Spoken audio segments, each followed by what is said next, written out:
नमस्कार दोस्तों, हम वैदिक कालीन पढ़ रहे थे जीवन और वैदिक कालीन विशेषताओं में आज हम बात करने वाले हैं वैदिक कालीन सामाजिक जीवन के संदर्भ में। और वैदिक कालीन क्या, उत्तर वैदिक कालीन, क्योंकि ऋग्वैदिक कालीन समाज हम अच्छे से पढ़ चुके थे।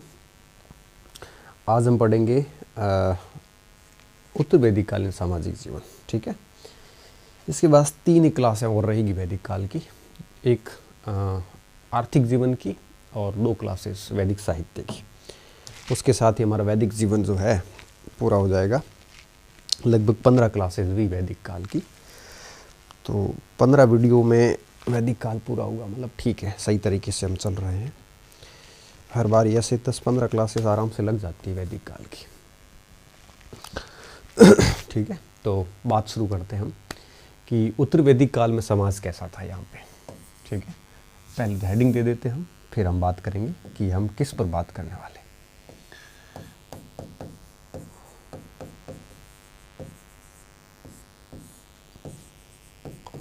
मैं ऐसी उम्मीद करके चल रहा हूँ कि आपको कोई जल्दबाजी नहीं होगी और मुझे पूरा विश्वास है कि आपको किसी भी प्रकार की कोई शिकायत भी नहीं होगी, क्योंकि मैं उन शिक्षकों में से नहीं हूँ जो 2 या 3 लेक्चर्स में वैदिक ख़त्म कर दें। हम एक विषय के प्रति अंडरस्टैंडिंग भी बढ़ाने का प्रयास कर रहे हैं, विषय के प्रति पर्याप्त रूप से तथ्य भी दे रहे हैं और पर्याप्त रूप से उसके कंसेप्ट भी दे रहे हैं। तो समय लगेगा ऑब्वियसली, आप मान के चलिए, मैंने स्टार्टिंग से कहा है करीबन 300-325 वीडियो बनेंगी। इसमें से 100 वीडियो एंशिएंट के मैं मान के बैठा हूँ और 60-65 वीडियोस वर्ल्ड हिस्ट्री के हैं जो कि रिकॉर्डेड है, आपको मिल ही गए हैं। और जितने वर्ल्ड हिस्ट्री की वीडियो है उतने ही लगभग वीडियो आपको आधुनिक के भी होंगे और उतने ही वीडियो आपके मध्य के होंगे। ठीक है, तो लगभग आप मान के चलिए 300 वीडियो अप्रोक्स होंगे, ±10 कर सकते हो। और 300 वीडियो है, अगर एक स्टूडेंट डेली 2 से 3 वीडियो करे ना, तो 4 से 5 महीने में बढ़िया तरीके से सिलेबस हो जाता है फर्स्ट पीरियड का, और नेट भी हो जाती है इससे और काफ़ी कुछ हो जाता है। फिर 4-5 महीने में सारा कुछ बढ़िया प्रिपेयर हो जाता है, तो फिर आराम से रिवीजन करके सिलेक्शन ले सकता है। पूरी कहानी 5-6 महीने की है और 5-6 महीने अगर अपन ने त्याग कर लिया ना, तो सारी बातें अपने पक्ष में आ जाती है, पता ही नहीं चलता है। क्योंकि जब तक सिलेक्शन नहीं होता तब तक लगता है कि यार सिलेक्शन पता नहीं कैसे लोगों का होता होगा, और जिस दिन सिलेक्शन होता है उसके बाद लगता है कि इतनी बड़ी बात तो नहीं थी जितनी मैं सोच के बैठा था या बैठी थी। तो बड़ा मतलब जटिल नहीं है, बड़ा आसान चीज़ें हैं और बड़े आराम से किया जा सकता है। मैं इतनी अच्छी स्ट्रेटजी बना रखी है, आप लोगों को बता रखी है। मैंने कहा पहले आप सेकंड पेपर और साथ में मैनेजमेंट और साइकोलॉजी अगर हो सके तो ये मार्च अप्रैल तक यही चलने तो बस इन तीनों से आप मान के चलिए कि 270 प्लस 60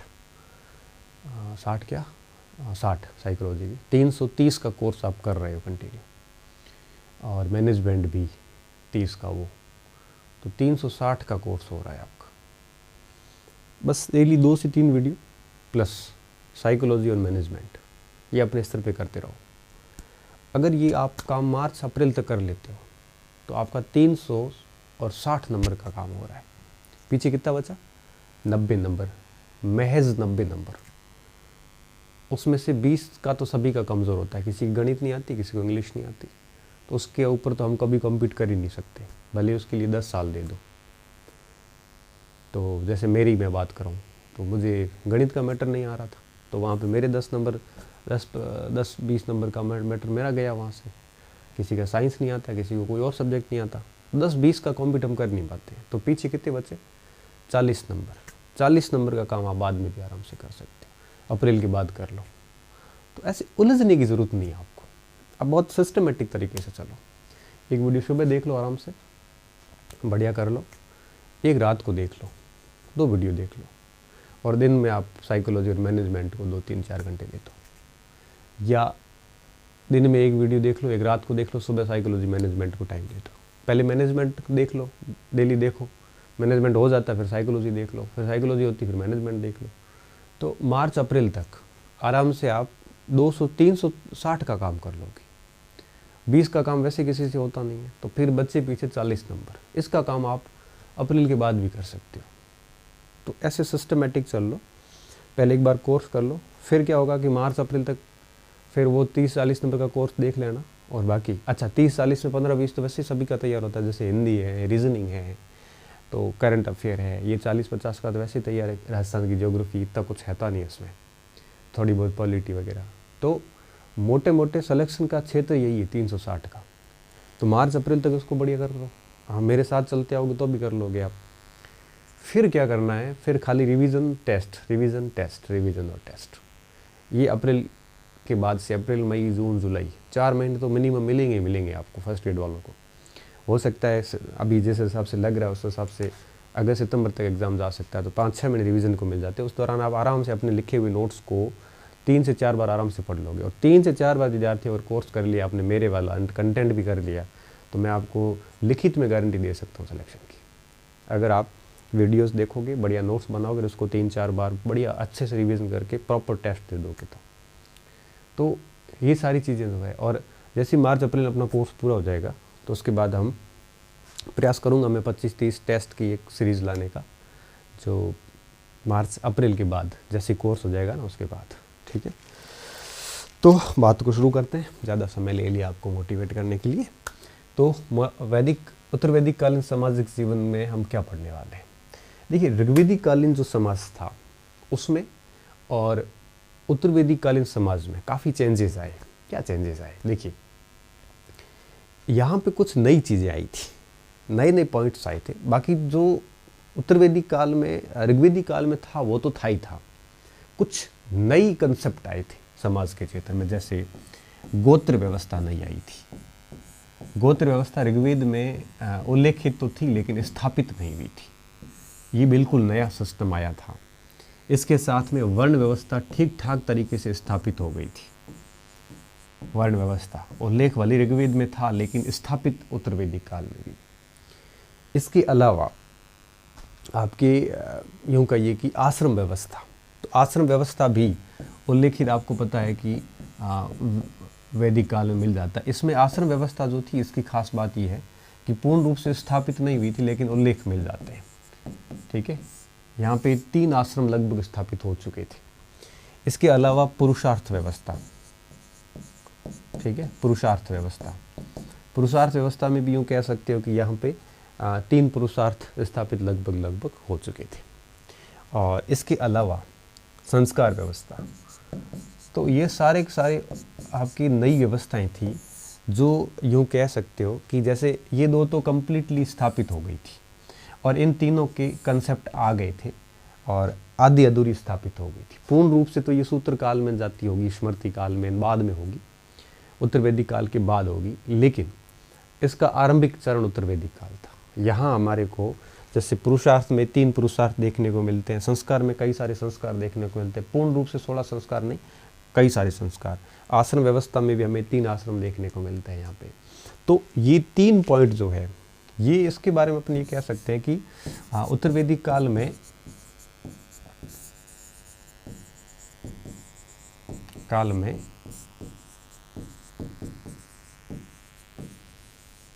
इनकी कल्पना हो चुकी थी और हम ये कह सकते हैं कि आंशिक रूप से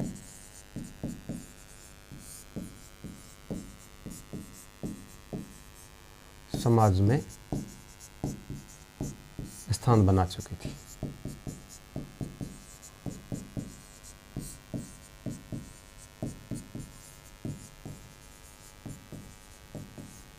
ठीक है, ये 3 विशेषताएं, आश्रम व्यवस्था, पुरुषार्थ और संस्कार।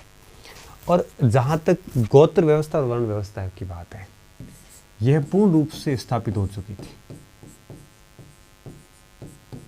पूर्ण रूप से स्थापित।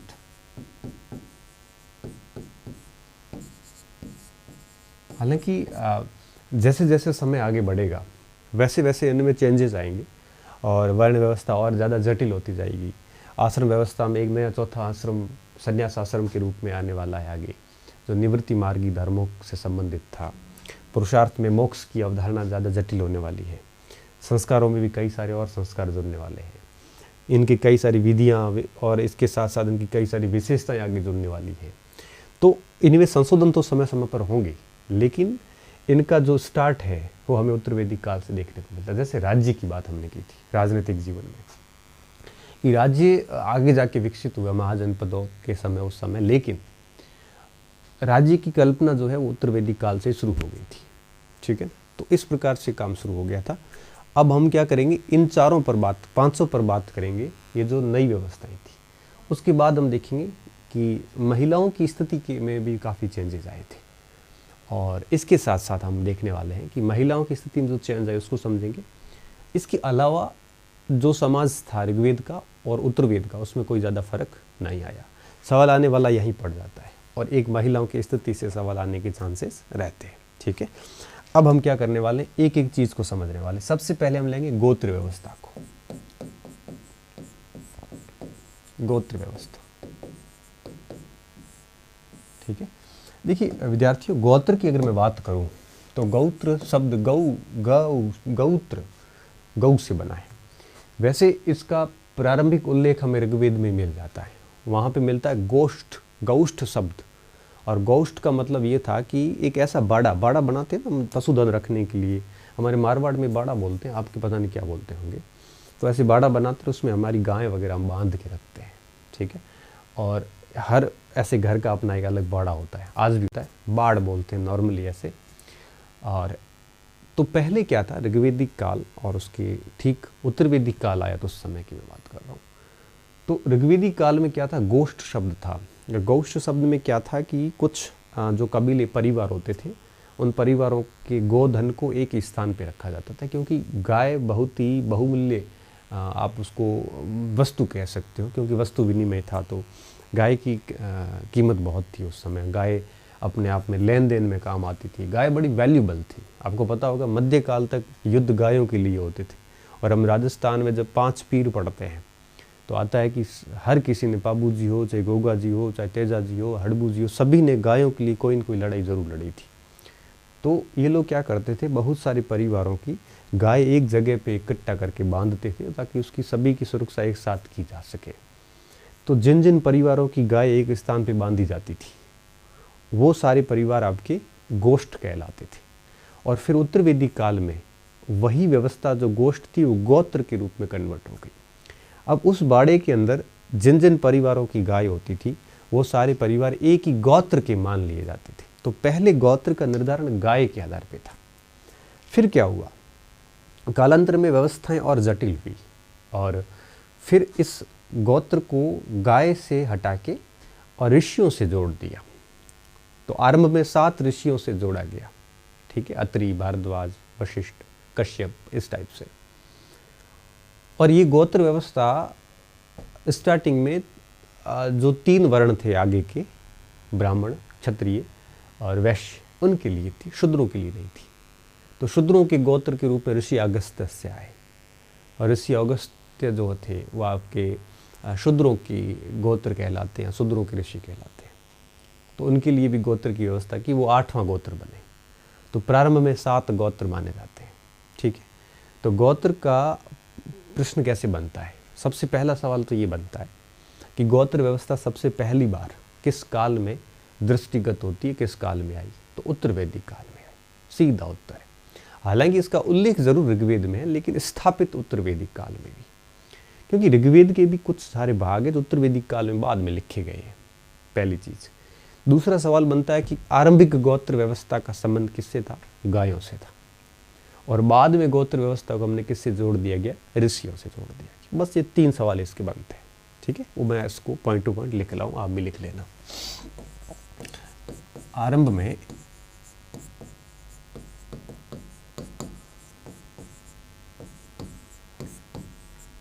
ऋग्वेद में इसका उल्लेख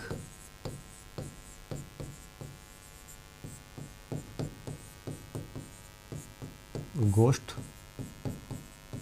शब्द के रूप में हुआ। रूप में हुआ, जिसका तात्पर्य था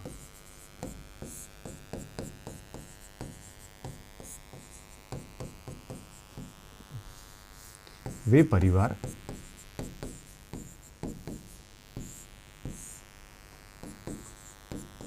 जिनकी गाय एक स्थान पर, जैसे अपन नॉर्मली बाड़ा बोलते हैं, एक स्थान पर बांधी जाती थी।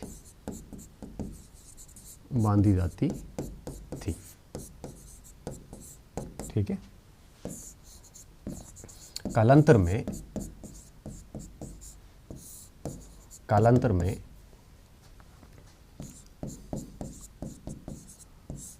उत्तर वैदिक काल में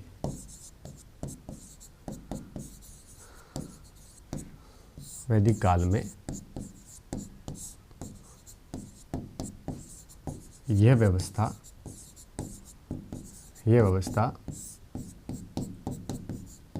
गोत्र व्यवस्था के रूप में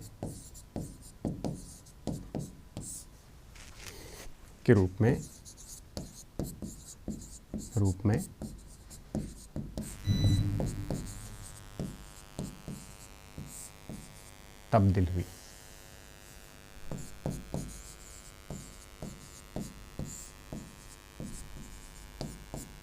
किसके रूप में तब्दील हुई?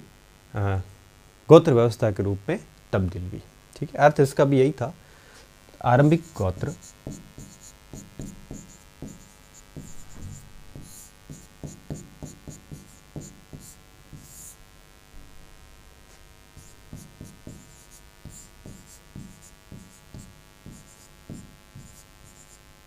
जुड़े हुए थे, गाय से जुड़े हुए थे का सीधा मतलब होता है कि जहाँ गाय बांधी जाती थी, जिन जिन परिवारों की होती थी वो एक ही गोत्र के माने जाते थे। ठीक है, सामान्य भाषा में बता रहा हूँ, जुड़े हुए थे। कालांतर में इसे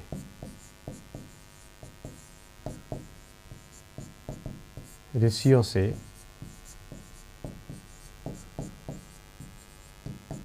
जोड़ दिया गया। ठीक है, किससे जोड़ दिया गया? ऋषियों से जोड़ दिया गया। और आरंभ में 7 गोत्र बने।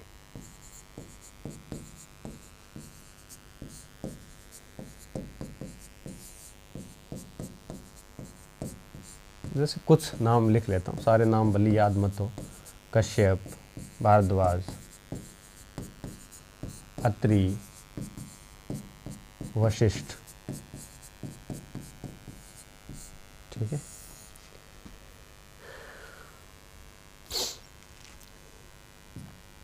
कश्यप हो गया, भारद्वाज हो गया, अत्रि हो गया, वशिष्ठ हो गया। इसके अलावा कुछ गोत्र और भी बता ही देते हैं लास्ट। भृगु,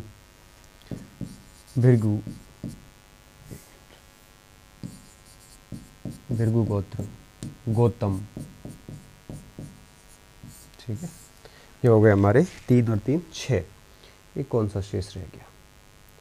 विश्वामित्र। ठीक है, ये स्टार्टिंग के 7 गोत्र थे। अच्छा, ये लिस्ट कई बार ऐसे अलग भी आती परीक्षाओं में, क्योंकि कुछ विद्वान इसमें अलग नाम ऐड कर लेते हैं, कुछ अलग ही कर लेते हैं, तो लिस्ट में कोई एक आध नाम इधर उधर हो तो ज़्यादा लोड लेने की आवश्यकता नहीं है। ठीक है, एक पॉइंट आप और भी ऐड कर लेना, नोट करके डाल देना कि गोत्र व्यवस्था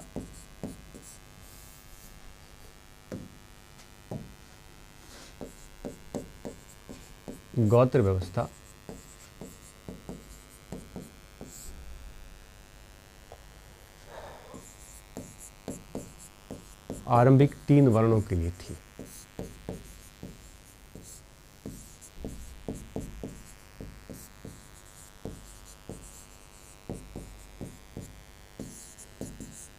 ठीक है,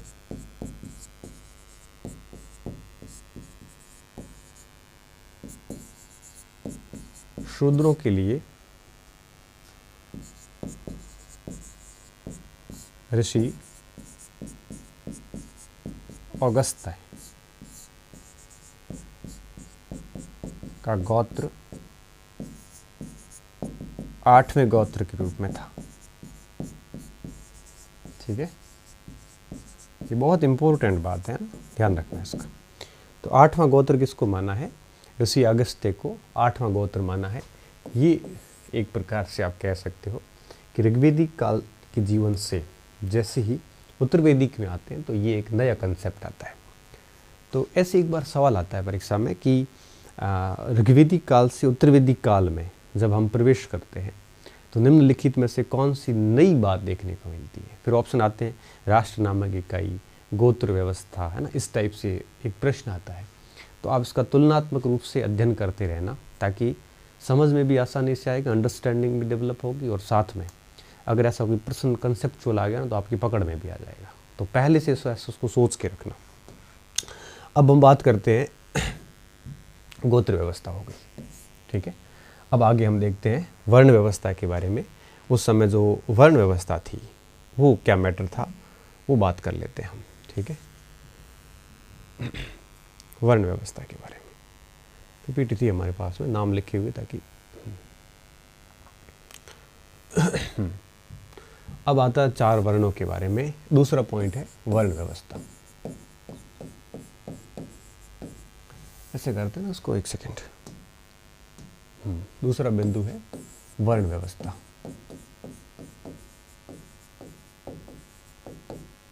वर्ण व्यवस्था, देखिए वर्ण व्यवस्था की अगर अपन बात करें तो हमने ऋग्वेदिक काल में चीज़ें देख ली थी, किस तरह से आर्य अनार्य, है ना, वर्ण के आधार पे जाति कर्म, ऑलमोस्ट सारी बातें हमने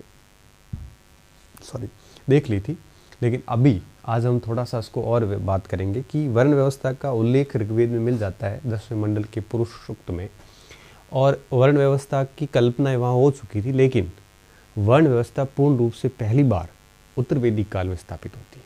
ठीक है, और बहुत अच्छी तरीके से स्थापित हो जाती है। जटिलता अभी नहीं आई थी लेकिन स्थापित हो गई थी। तो सबसे पहली चीज़ आपको इसमें क्या ध्यान रखना है वर्ण व्यवस्था के अंदर, तो इसका उल्लेख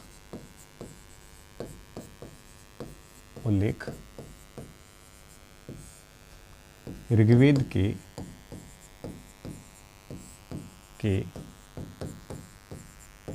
10वें मंडल के पुरुष सूक्त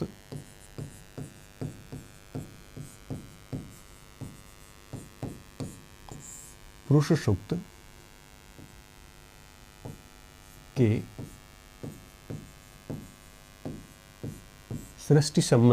सृष्टि के विकास, सृष्टि की उत्पत्ति व सृजन संबंधी व्याख्या में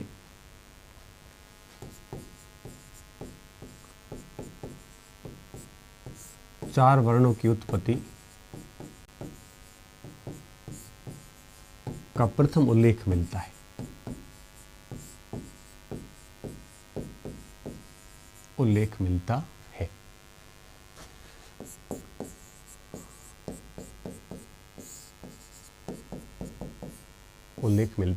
ठीक है, तो ये 4 वर्णों की उत्पत्ति का ऐसे माना गया कि एक जो सृष्टि की उत्पत्ति की बात की गई थी उसमें 4 वर्णों की बात की गई है।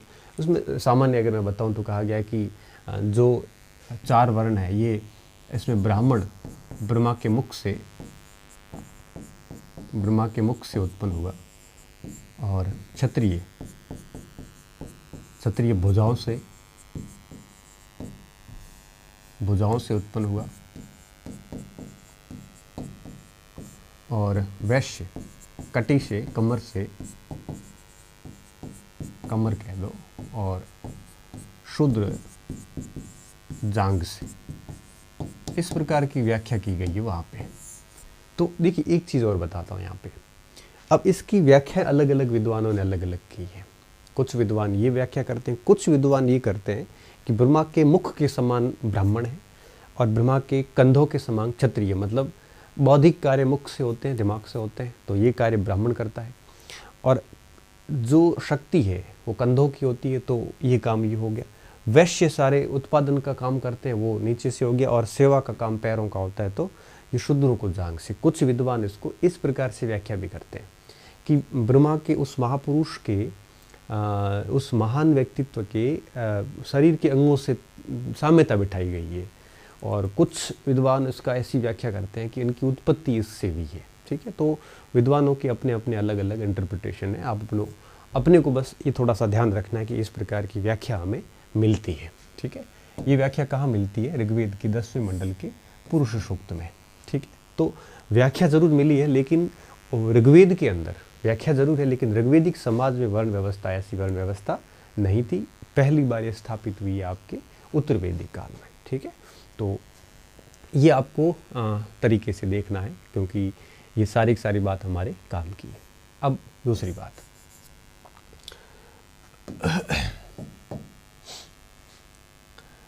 इस समय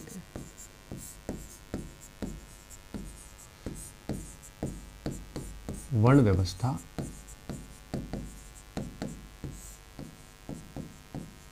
जन्म आधारित हो गई थी।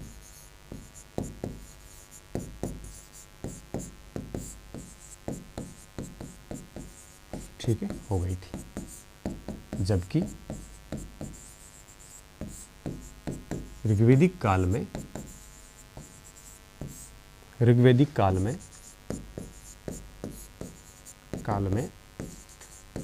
कर्म आधारित थी।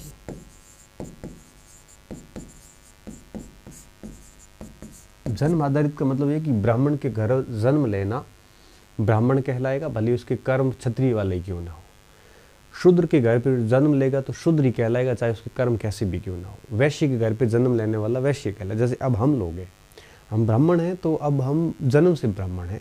हमारा अगर कर्म से, अगर मैं मान लो कोई दूसरा कोई काम करता हो रहा होता, जो चाहे क्षत्रिय का हो चाहे उस हिसाब से, तो जिस आपके पिता जिस वर्ग से हैं, आपका वर्ग अगर वो हो रहा है, इसका मतलब आप जन्म आधारित है। ये व्यवस्था इस समय स्थापित हो चुकी थी। ऋग्वेद में ये व्यवस्था नहीं थी। ऋग्वेद में ये क्यों नहीं थी? एक स्थान पे एक उल्लेख मिलता है। उल्लेख कहाँ मिलता है? जो जिसमें एक स्त्री का कहा हुआ है कि भाई मैं माता उत्पल प्रक्षिणी है, मतलब अनाज पीसने वाली है, पिता वेद्य है। एक ऐसा आपको पूरा का पूरा मिलता है, एक स्टेटमेंट मिलता है। मैं शॉर्ट में लिख रहा हूँ, आप कहीं सही जगह पूरा लिखा हुआ मिले तो लिख लेना, नहीं तो थोड़ा ध्यान रखना। माता उत्पल प्रक्षिणी मतलब अनाज पीसने वाली है, अनाज पीसने वाली, पिता वैद्य है, डॉक्टर है। ठीक है, मैं इसमें कुछ और काम करता हूँ, और सभी मिलकर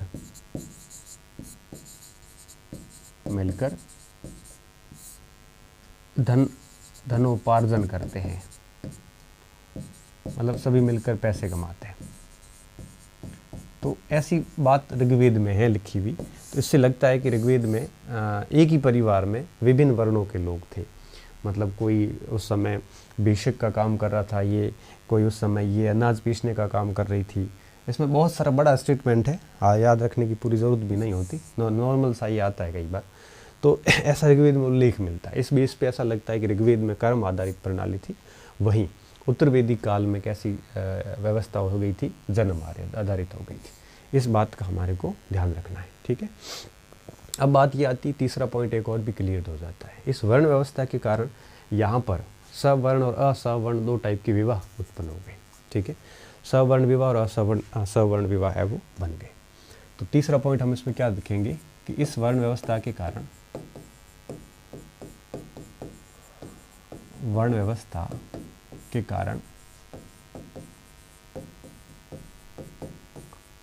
दो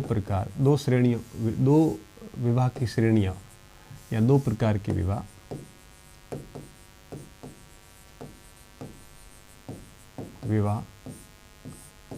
की अवधारणा आई। ठीक है, कौन से दो? एक थे सवर्ण विवाह।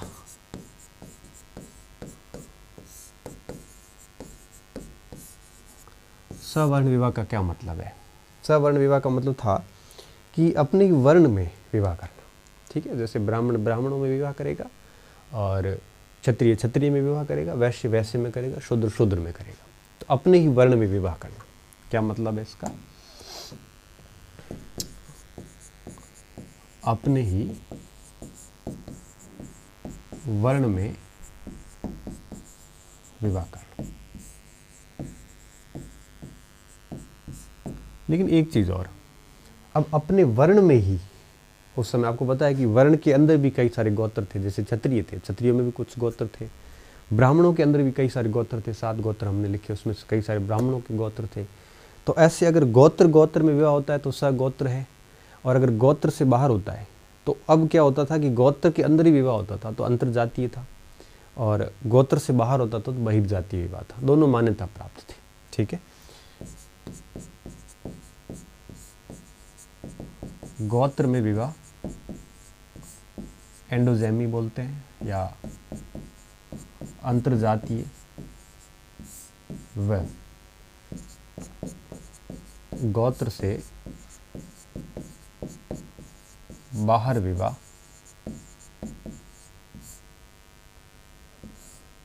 बहिर्विवाह या एक्सोजेमी कहलाते हैं, बहिर्विवाह कहलाता था, ठीक है, कहलाता था। तो ये सवर्ण विवाह हो गए। अब कुछ विवाह ऐसे भी थे जिसे अपन असवर्ण विवाह कहते हैं। असवर्ण विवाह, इसका क्या मतलब था? इसका सीधा मतलब था जब आपकी एक ही वर्ण में विवाह ना हो, अलग अलग वर्ण में विवाह, जब विवाह भिन्न वर्ण में हो, वर्ण में हो, जैसे क्षत्रिय का ब्राह्मण से होना, या ब्राह्मण का शूद्र से होना, या वैश्य से होना। तो इस प्रकार से जब विवाह भिन्न वर्ण में हो, और जब भिन्न वर्ण में होता था विवाह तो फिर 2 भागों में बंट गया, ठीक है। अनुलोम और प्रतिलोम। ये अनुलोम प्रतिलोम हम समझ चुके हैं अच्छी तरीके से, ठीक है।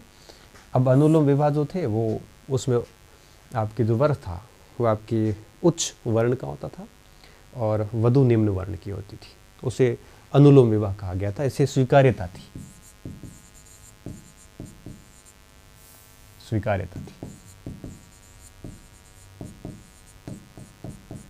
और इधर की अगर बात करूं प्रतिलोम में, तो प्रतिलोम में वधु उच्च वर्ण की होती थी, और वर जो था वो आपकी निम्न वर्ण का होता था। जैसे मान लो कि एक क्षत्रिय है, अब क्षत्रिय कन्या ने अगर ब्राह्मण पुरुष से विवाह कर लिया तो कोई इश्यू नहीं है, अनुलोम है। ब्राह्मण कन्या ने अगर क्षत्रिय से कर लिया तो प्रतिलोम है। मैं आपको बहुत अच्छी तरीके से बता चुका हूँ ये ऋग्वेदिक कालीन विवाह में, है ना। और ये स्वीकार्य नहीं था, ये निंदनीय था। तो ये एक प्रकार से सवर्ण और असवर्ण विवाह का नया कंसेप्ट आ गया था यहाँ पे। अंतर्जातीय और बहिर्जातीय विवाह जो है वो नया कंसेप्ट सिर्फ इस वजह से आया था। अब हम देखते हैं वर्णों के बारे में हल्की हल्की जानकारी, ताकि आपको वर्णों की जानकारी भी हो जाए, ठीक है। तो गोत्र व्यवस्था के बाद में हम वर्ण व्यवस्था पढ़ रहे थे। वर्ण व्यवस्था में हमने 2 पॉइंट पढ़ लिए। अब हम तीसरा पॉइंट ये देखेंगे कि उस समय 4 वर्ण थे कौन से, और 4 वर्णों की क्या स्थिति थी। हालांकि वर्ण व्यवस्था के बारे में इतना बड़े आजकल प्रश्न आते नहीं है, फिर भी थोड़ा जानकारी रखें तो बढ़िया है। अच्छा, एक चीज़ और हम इसमें ऐड कर सकते हैं कि इन 4 वर्णों में विभेद था, सभी में समानता नहीं थी। उस विभेद के कुछ प्रमाण हमें लिखने चाहिए, यहाँ करके लिख लेता हूँ। चारों वर्णों में पर्याप्त भेद थे, मतलब भेदभाव किया जाता था, कहने का मतलब ये है। ऐसा नहीं है कि सभी के सभी समान थे। अब पर्याप्त भेद हम कैसे कह सकते हैं? कुछ इसका होगा तभी हम कह सकते हैं। जैसे मैं आपके एक शतपथ ब्राह्मण का एग्जाम्पल दूं। शतपथ ब्राह्मण के अंदर लिखा है कि चारों वर्णों के अलग 4 कब्रों के नाम लिखे हैं। मतलब अलग अलग टीले थे कि ब्राह्मण की अंत्येष्टि उस जगह पे की जाएगी, क्षत्रियों की उस जगह पे की जाएगी, और वैश्यों की अलग, शूद्रों की अलग। तो 4 वर्णों के 4 भिन्न कब्र टीलों का उल्लेख, ये भेदभाव है, सीधा भेदभाव। क्यों? क्योंकि अगर आप उनके अंत्येष्टि के अलग स्थान तय किए तो डेफिनेटली वहाँ पे क्या हो रहा है, भेदभाव हो रहा है। इसमें कोई एक प्रकार से दोहराई की बात नहीं। अच्छा, जो यज्ञोपवीत पहनेंगे 4 वर्णों के लिए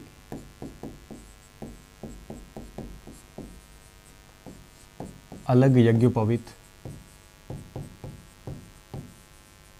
यज्ञोपवीत मतलब जनेऊ जो पहनते हैं ना, ऐसे कान में डाल के, इस प्रकार से ब्राह्मण लोग पहनते थे पहले, और सब भी पहनते थे, और सभी के लिए अलग रंग की बात की गई थी। और इवन यज्ञोपवीत पहनने की अलग यज्ञोपवीत रंग भी अलग था, और उसमें जो आपके जो धागा था ये भी अलग था, कोई सूत का पहनता था, कोई जूट का पहनता था, ऐसे। ठीक है, तो धागा भी अलग, धागा अलग था, पहनने की ऋतु भी अलग थी, वो भी मैं आपको बता चुका हूँ पहले कि कोई बसंत ऋतु में पहनेगा तो कोई शीत ऋतु में पहनेगा। ठीक है, तो ये सतपथ ब्राह्मण के अंदर आपको भेद देखने को मिलता है।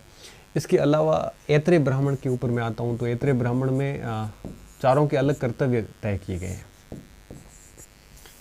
चारों के अलग कर्तव्य। तो ब्राह्मणों को दान लेना, दान देना, यज्ञ करना, यज्ञ करवाना, शिक्षा देना, शिक्षा लेना, ऐसा कहा गया था।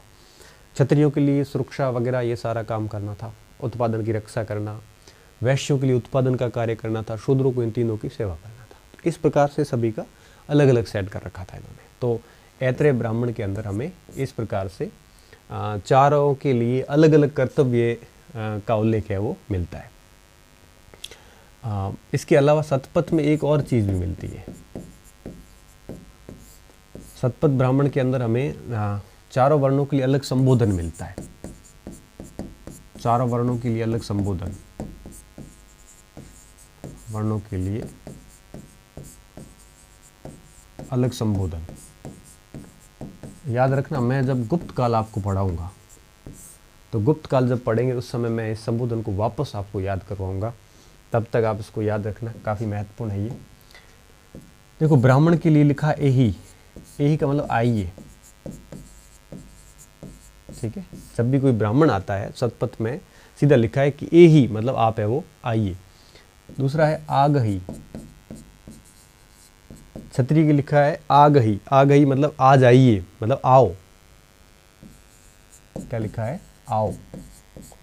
अब कोई भी ब्राह्मण अगर प्रवेश करता था तो ऐसे बोला जाता था आइए, मतलब एही, और अगर कोई क्षत्रिय प्रवेश करता था तो सीधा सा बोला जाता था आगही। ठीक है, उसके बाद में आद्रव, जल्दी आओ।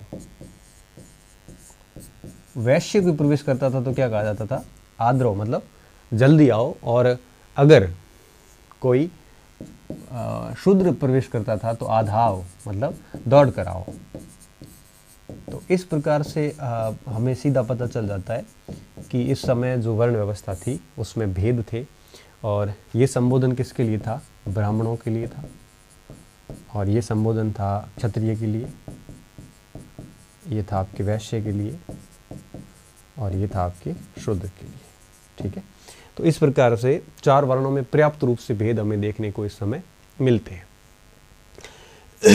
ठीक है, अब इनकी धागा अलग होता था, पहनने का वो मैं लिख लेता हूँ, पहनने की ऋतु भी अलग, पहनने की ऋतु अलग। अब अगर कोई ब्राह्मण जनेऊ धारण करता है तो वो बसंत ऋतु में करेगा। सबसे बढ़िया ऋतु बसंत ही होती है, जिस समय न ज़्यादा ठंड, न ज़्यादा गर्मी, न बरसात, मतलब आप समझ सकते हो सबसे बढ़िया ऋतु जो है वो इसकी होती है। ठीक है, और फिर अगर छतरी को धारण करना है तब आता था आपके ग्रीष्म ऋतु। कौन सी ऋतु? ग्रीष्म ऋतु में क्षत्रिय यज्ञोपवीत धारण करेगा। ठीक है, और उसके बाद में जो भी वैश्य थे इनके लिए थी शीत ऋतु, और इसके अलावा वर्षा ऋतु। वर्षा ऋतु में था रथकार, रथ बनाने वाले, और शीत ऋतु में थे वैश्य, ग्रीष्म ऋतु में क्षत्रिय, और बसंत ऋतु में ब्राह्मण। तो इनका मामला सभी अलग चलता था कि इस ऋतु में यज्ञोपवीत धारण करेंगे, ठीक है। और अच्छा, इतरे ब्राह्मण में एक स्थान पे और ये भी लिखा हुआ है कि जो राजसूय यज्ञ किया जाएगा उसमें किसको क्या मिलेगा, ठीक है। तो उन्होंने कहा कि ब्राह्मण को तेज मिलेगा। तेज का मतलब होता है ग्लो जैसे बोलते हैं। और क्षत्रिय को वीर्य मिलेगा। वीर्य मतलब शक्ति, आप एक प्रकार से कह सकते हो, ठीक है। और जो ये आपके वैश्य है, वैश्य को स्थायित्व मिलेगा और उनको प्रजनन की क्षमता मिलेगी, ठीक है। प्रजनन की क्षमता मिलेगी वैश्यों को, और जो अब शूद्र है इनको आपकी सम्मान स्थायित्व इस टाइप से मिलेगा। तो ये भी लिखा हुआ, इसको भी अपन है वो कहीं लिख लेते हैं। बस यहीं पे लिख लेते हैं ना, जगह पड़ी है।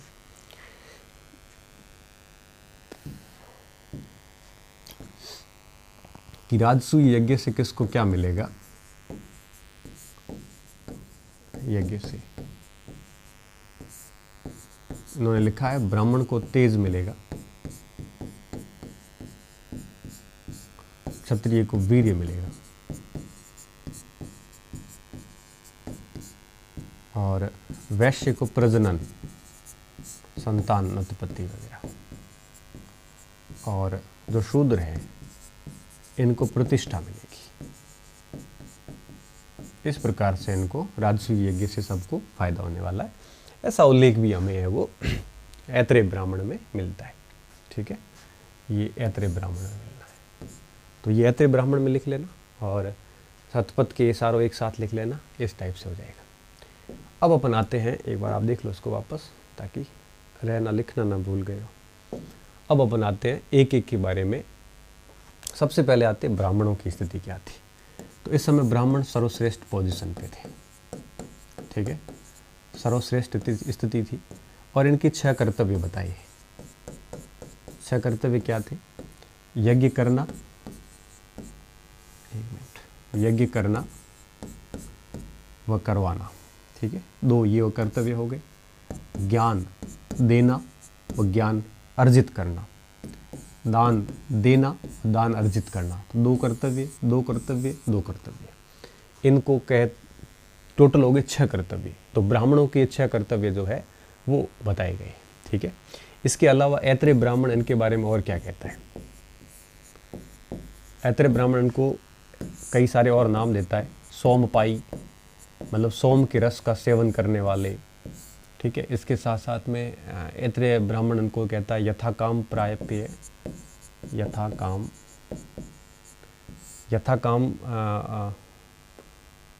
पर्याप्य, मतलब ये था इसका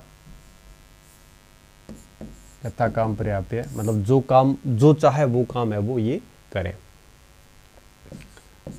जो चाहे वो करें, वो करें। सोम का मतलब हो गया सोम रस का सेवन करने वाले, का सेवन करने वाले। एक तीसरा नाम इसमें और भी आता है अदायी। अदायी का मतलब होता है कर नहीं देने वाले। वैसे एक बात बता दूं, कर देने वाला सिर्फ और सिर्फ एक ही वर्ग था, वो था वैश्य। बाकी कोई भी कर नहीं देता था, ठीक है। कर नहीं देने वाले, बाकी सारे के सारे ये वैश्यों के टुकड़ों पे पलते थे, है ना। ऐसे ब्राह्मण लोग बुरे मत मान जाना, क्योंकि मैं भी ब्राह्मण ही हूँ, है ना। तो सोमपाई, यथाकाम पर्याप्य, अदायी, ये सारे के सारे नाम है वो इनके थे जो इस समय थे। हालांकि इनके बारे में और डिटेल में हम पढ़ते हैं सूत्र काल के अंदर। अभी खाली इतना ही जानना है इसको, ज़्यादा डिटेल से वैदिक काल में है नहीं। जब सूत्र काल पढ़ेंगे तो और अपन उसको डिटेल से जानेंगे, ठीक है। हाँ, सूत्र काल फर्स्ट ग्रेड में है नहीं, कॉलेज लेक्चर में है, तो मैं उस समय उनका रिकॉर्ड अलग से करूँगा, ठीक है। क्षत्रिय, क्षत्रिय अगर मैं बात करूँ इनकी, तो इनका जो काम था, जो मेन कर्तव्य था, वो था सुरक्षा का, ठीक है। सुरक्षा का कर्तव्य था, और दूसरी बात, इनको एक प्रकार से कुछ ब्राह्मणों ने उपनिषदों ने इनको श्रेष्ठ स्थान दिया है ब्राह्मणों से, और कुछ ब्राह्मण इनको है वो मैक्सिमम वैदिक साहित्य इनको सेकंड स्थान पे रखते हैं, ठीक है। और कुछ ब्राह्मण ऐसे हैं जो इनको श्रेष्ठ बताते हैं। जैसे अगर मैं शतपथ की बात करूं, शतपथ ब्राह्मण में एक स्थान पर ब्राह्मण में क्षत्रियों को ब्राह्मणों से श्रेष्ठ बताया है, ब्राह्मणों से श्रेष्ठ बताया है।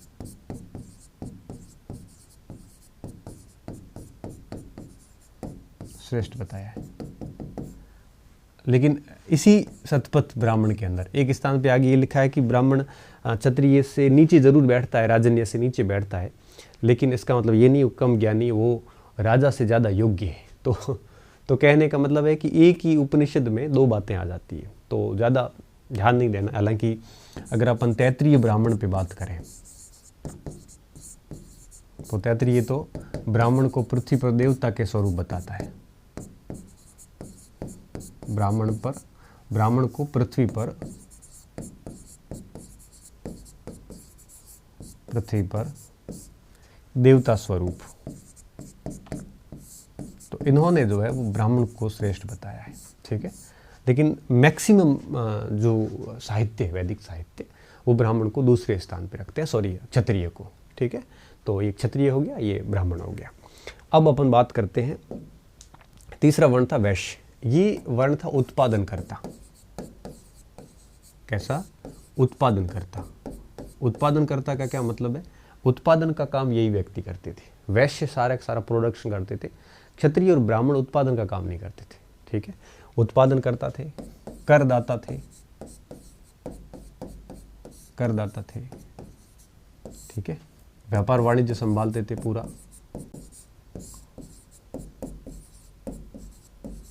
वाणिज्य संभालते थे। तो इस प्रकार से इनके जो मेन कार्य थे वो ये थे कि उत्पादन करता वगैरह वगैरह, ठीक है। इसके अलावा इनके लिए कई सारे नाम यूज़ हुए हैं कुछ ब्राह्मणों में, उपनिषदों में, वैदिक साहित्य में। जैसे इनको अनश्य बलिकृत कहा जाता था। बलि यानी टैक्स था उस समय, तो कर देने वाले,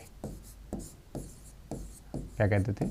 कर देने वाले, जो कि मैंने आपको बता दिया पहले ही, अनश्य बलिकृत। तो बलि का मतलब यहाँ पे बलि एक प्रकार का कर था, आपको अच्छे से पता सारों को। इसके अलावा इनको अनश्य आद्य भी कहा जाता था।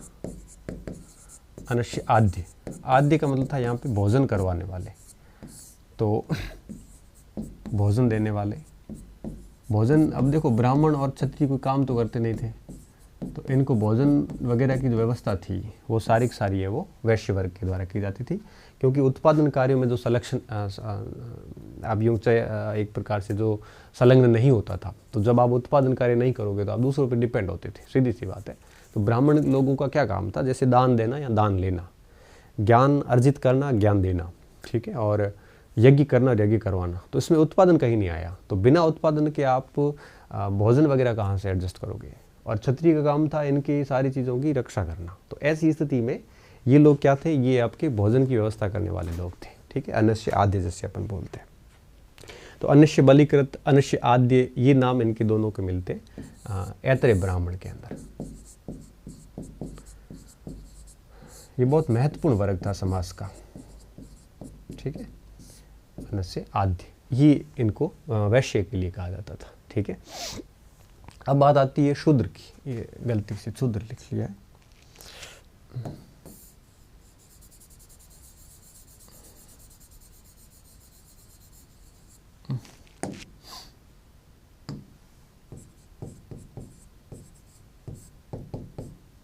ठीक है, शूद्र। अब देखिए, अगर अपन शूद्र की बात करें तो इनका क्या कार्य था? इनका था कि जो द्विज थे सारे, द्विज वर्णों की सेवा करना। द्विज वर्ण कौन से थे? ब्राह्मण, क्षत्रिय व वैश्य, इन तीनों को द्विज कहा जाता था।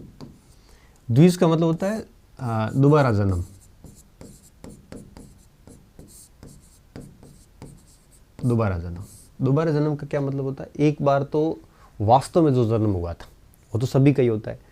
दूसरी बार जन्म तब होता है जब व्यक्ति शिक्षा हासिल करने के लिए निकल जाता है, उपनयन संस्कार के बाद। तो उपनयन संस्कार को हम होने वाले जितने भी लोग हैं उन सबको द्विज बोलते हैं। तो उपनयन संस्कार की अनुमति शूद्रों को थी नहीं, तो शूद्र द्विज वर्ग से बाहर थे। बाकी की अब ने तो 3 पढ़े, ये सारे द्विज कहलाते थे, क्योंकि इनका एक बार जन्म होता था वास्तविक जन्म, और जो दूसरी बार जन्म था वो होता था आपकी शिक्षा, जब वो अर्जित करना शुरू कर देते थे, आश्रम में जाते थे। तो द्विज से बाहर किसको रखा गया? शूद्रों को। और द्विज थे कौन? द्विज थे आपके 3 वर्ण, जिनका भी दोबारा जन्म अर्थात वास्तविक जन्म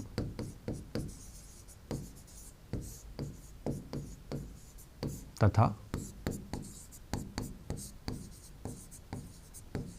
उपनयन संस्कार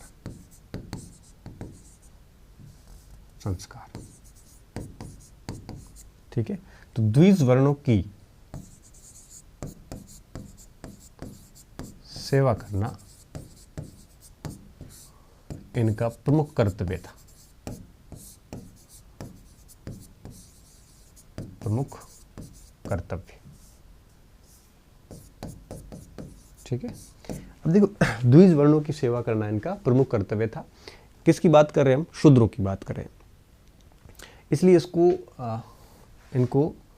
इसलिए शूद्रों को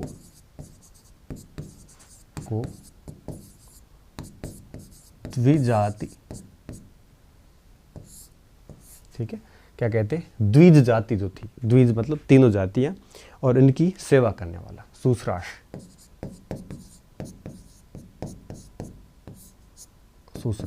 कहा जाता था। ठीक है, ये कहा जाता था द्विजाति शुश्राष, मतलब द्विज लोगों की सेवा करने वाले। ये इनका एक मेन कार्य था शूद्र वर्ग का। इसके साथ साथ इनको कई सारे और भी नाम दिए जाते थे, जैसे में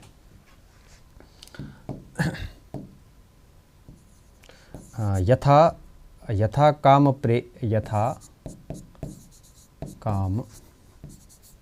प्रेयस्य, मतलब जो चाहो वो काम इनसे करवाओ, जो चाहो वो कार्य करवाओ।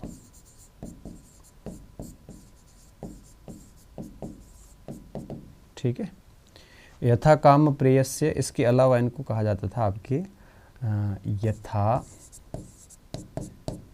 काम वध्य। ठीक है, तो जब भी चाहो वध करो, जब चाहो वध किया जा सकता था, मतलब कभी भी मारा पीटा जा सकता। ठीक है। तीसरा था इनका काम कामोत्थापाय। कामोत्थापाय का मतलब था कि आपके सीधा सा मतलब था कि जब भी चाहो या जब भी चाहो आपको जिस स्थान से ये रहते हैं उस स्थान से उनको हटाया जा सकता था।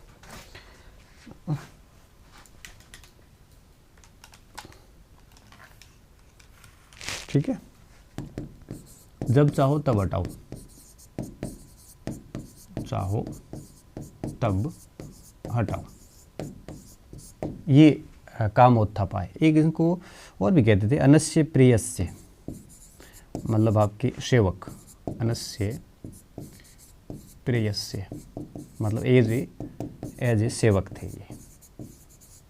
ठीक है, तो ये सारी जो उपाधियां दी गई है इनके लिए, जिन नामों का यूज हुआ, उपाधियां क्या ऐत्रेय में ब्राह्मण में दी गई है। ठीक है, इसके अलावा हम ये कह सकते हैं कि उपनयन संस्कार का अधिकार नहीं था। उपनयन नहीं होगा तो सीधी सी बात है कि वेदाध्ययन भी नहीं हो सकता। अब उपनयन नहीं था, वेदाध्ययन नहीं था, ठीक है, तो सीधी सी बात है यज्ञ के भी अधिकार नहीं थे, अधिकार नहीं। इस प्रकार शूद्र वर्ग काफ़ी हीन स्थिति में था, काफ़ी पिछड़ी हुई स्थिति में था, और इस समय शूद्रों की स्थिति सबसे ज़्यादा खराब थी। हालांकि बाद में वैश्यों की भी खराब हुई, ब्राह्मणों की और क्षत्रियों की कभी भी खराब नहीं हुई। ठीक है, अब आगे हम देखते हैं तीसरा पॉइंट। ये वर्ण व्यवस्था हो गई हमारी। तो देखो गोत्र और वर्ण व्यवस्था। अब हम देखते हैं आगे आश्रम व्यवस्था।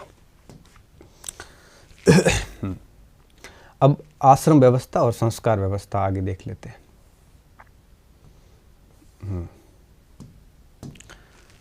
तीसरा बिंदु लाते हैं आश्रम व्यवस्था के ऊपर।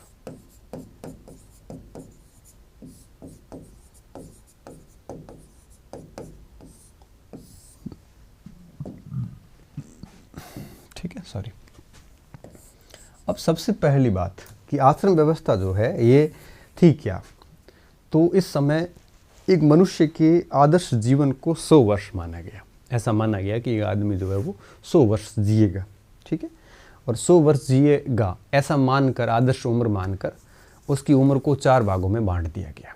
ठीक है, ब्रह्मचर्य आश्रम जो स्टार्टिंग के 25 वर्ष, फिर गृहस्थ आश्रम उसके बाद के 25 से 50 वर्ष तक, फिर वानप्रस्थ आश्रम 75 वर्ष तक, और फिर लास्ट में अगर जिंदा रहा तो संन्यास आश्रम। तो 4 टाइप के आश्रम हो जाते थे इस समय। ठीक है, कितने? 4 टाइप के आश्रम हो जाते थे। और व्यक्ति के जीवन को अनुमानित 100 वर्ष मानकर उसके जीवन को इस प्रकार से विभाजित किया गया था ताकि वो आपके जीवन में रहते हुए सभी प्रकार के व्यक्तिगत और सामाजिक कार्य कर सके, सभी प्रकार के आध्यात्मिक और भौतिक कार्य कर सके, और सभी प्रकार से एक प्रकार से यूँ कहिए कि तालमेल सभी के साथ में बिठा सके, और समयबद्ध तरीके से उसके अपने कर्तव्यों का वो निर्वहन कर सके। इन उद्देश्यों के लिए भारतीय शास्त्रों में आश्रम व्यवस्था की कल्पना की गई है। अब अगर बात करें कल्पना कब की गई है, तो हमें उत्तर वैदिक काल में इनकी कल्पना देखने को मिलती है, ऐत्रेय ब्राह्मण में, तैत्तिरीय में, और पहली बार छांदोग्य ब्राह्मण के अंदर, उपनिषद के अंदर पहली बार हमें 3 आश्रमों का उल्लेख मिलता है। संन्यास आश्रम का नहीं मिलता, उससे पहले के आश्रमों का उल्लेख मिल जाता है। फिर जाबालोपनिषद में पहली बार 4 आश्रम का उल्लेख मिलता है। तो आश्रम व्यवस्था की जो कल्पना थी वो उत्तर वैदिक काल में हो गई थी, और स्थापित पूर्ण रूप से आगे सूत्र काल में हो जाएगी। सूत्र काल 600 से 300 ईसा पूर्व के बीच में रहा, तो उस समय आपके ये कंप्लीटली स्थापित हो जाएगा। लेकिन इसके आरंभिक चिन्ह यहाँ से देखने को मिल जाते हैं। तो यहाँ अपन आज शॉर्ट में जानकारी हासिल करेंगे। डिटेल में जानकारी जब सूत्र काल पढ़ेंगे तो उस समय ज़्यादा डिटेल से आएगी। वो कॉलेज लेक्चर में है, नेट में है, फर्स्ट ग्रेड में वो है नहीं इतना। ठीक है, तो अब देखिए आश्रम व्यवस्था। पहली बात है कि इसके उद्देश्य क्या थे।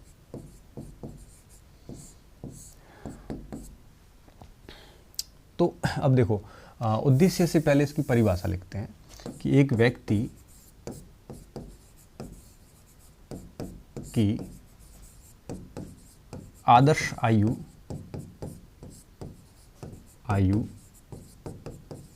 100 वर्ष मानते हुए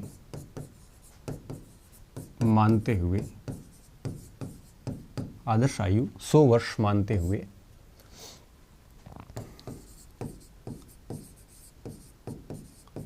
उसके जीवन काल को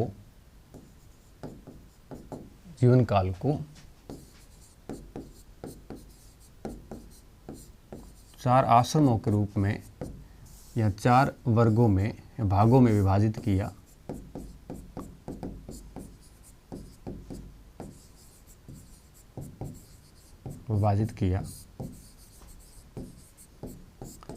इसे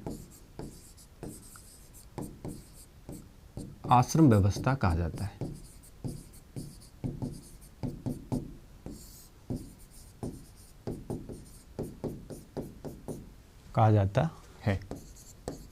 आश्रम में मतलब श्रम, कि किस उम्र में व्यक्ति कौन सा श्रम करेगा। ठीक है, अर्थात किस उम्र में कौन सा कार्य करेगा।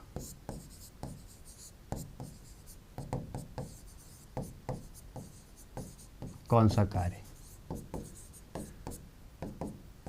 इसका निर्धारण जो है वो आपके आश्रम व्यवस्था में हुआ है। इसका निर्धारण आश्रम व्यवस्था में।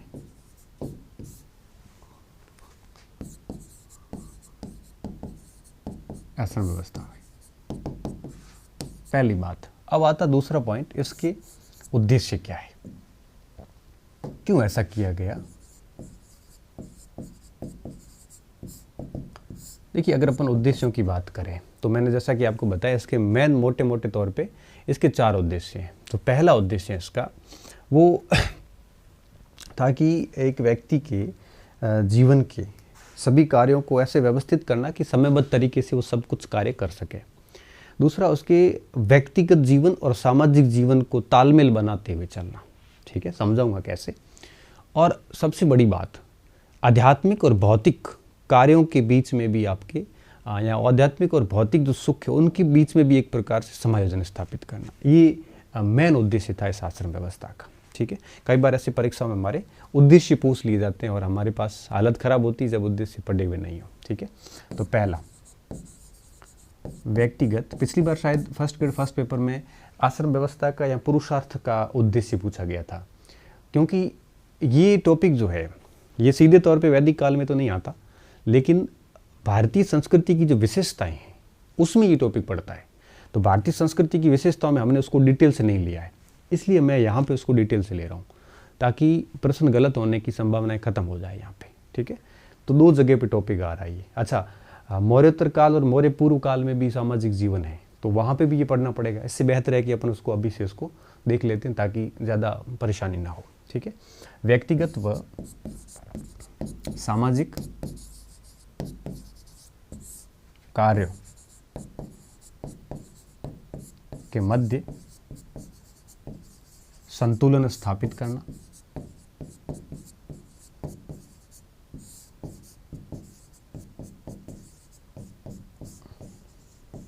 कैसे, मैं आपको एक एग्जांपल देके समझाता हूँ। जैसे व्यक्ति जब ब्रह्मचर्य आश्रम में होता है तो वो उसका व्यक्तिगत है ज्ञान प्राप्ति। जैसे वो गृहस्थ आश्रम में आता है तब वो सामाजिक और व्यक्तिगत दोनों प्रकार के दायित्वों से होता है, क्योंकि घर पे उसके व्यक्तिगत दायित्व है और समाज के प्रति भी उसके दायित्व है। लेकिन जैसे ही वो गृहस्थ आश्रम से वानप्रस्थ में जाता है तब वो व्यक्तिगत रूप से हो जाता है, संन्यास पूरा व्यक्तिगत हो जाता है। तो समाज और व्यक्तित्व दोनों के कार्यों में समायोजन बना रहता है यहाँ पे। ठीक है, पहली बात। दूसरी बात,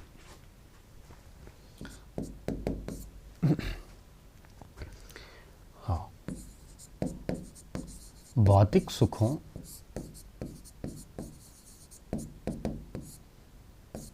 भौतिक सुख मतलब प्रवृत्ति मार्ग की। भौतिक सुख कौन से? भौतिक सुख का अगर मैं बताऊं तो सीधा आता है कि जो भी, जैसे विवाह कर लिया तो उसके बाद में काम क्रियाएं वगैरह जो भी होगी, सारे भौतिक सुख है यहाँ पे, और यही उद्देश्य पुरुषार्थ का भी आएगा। ठीक है, तो भौतिक सुखों की प्राप्ति होती है यहाँ से। अच्छा, भौतिक सुखों के साथ साथ में हम अगर आगे उसको और डिटेल से देखें तो भौतिक सुख व साथ साथ में आध्यात्मिक सुख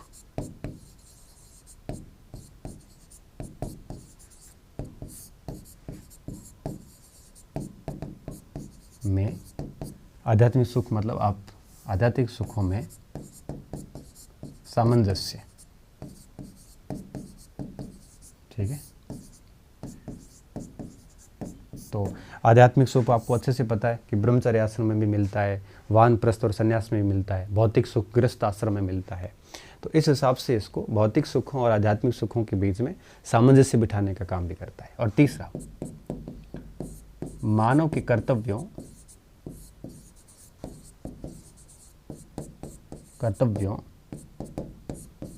का, मानव के कर्तव्यों का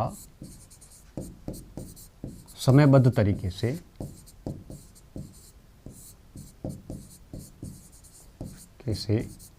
निष्पादन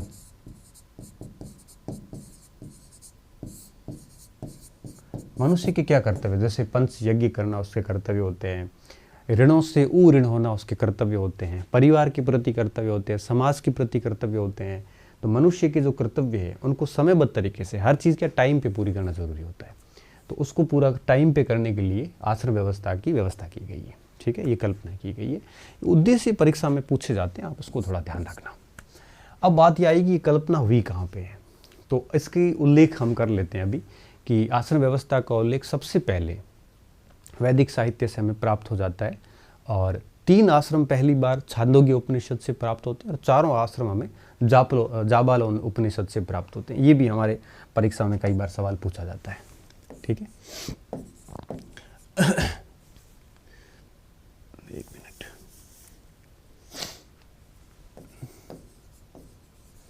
इनकी कल्पना किसकी कल्पना? 4 आश्रमों की कल्पना। इनकी कल्पना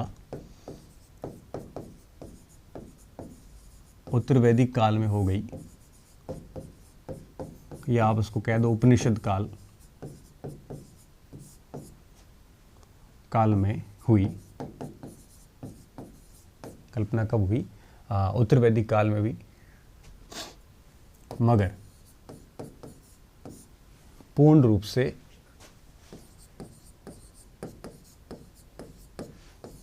स्थापित सूत्रकाल अगर मैं आपको संक्षिप्त में बताऊं तो 600 से 300 BC, ठीक है, सूत्रकाल में हुई। ठीक है,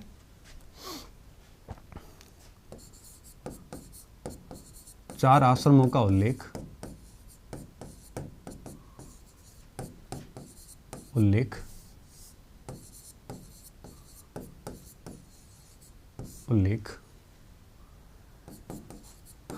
निम्न उपनिषदों से प्राप्त होता है।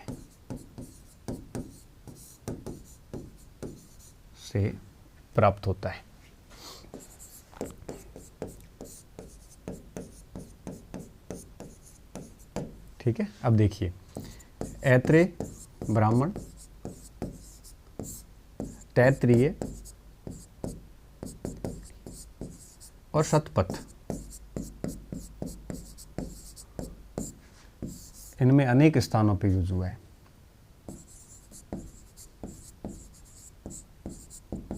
ठीक है, बट ये है कि इसमें कोई ऐसे नहीं लिखा, कई जगह गृहस्थ आश्रम लिखा है, तो कहीं पे उन्होंने वानप्रस्थ लिखा है, कहीं पे ब्रह्मचर्य व्रत लिखा है, तो अलग अलग है, ऐसा कोई फिक्स आश्रम व्यवस्था का उल्लेख नहीं है। हाँ, बट आश्रमों का उल्लेख है।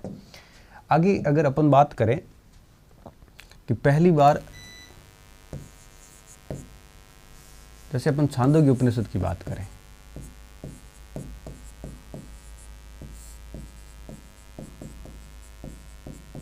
उपनिषद, और इसमें एक मिनट, छांदोग्य उपनिषद में प्रथम बार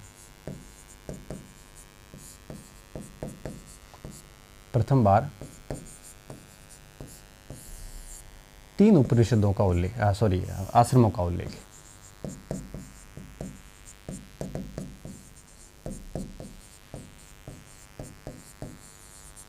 प्रारंभिक 3 कौन कौन से? ब्रह्मचर्य, गृहस्थ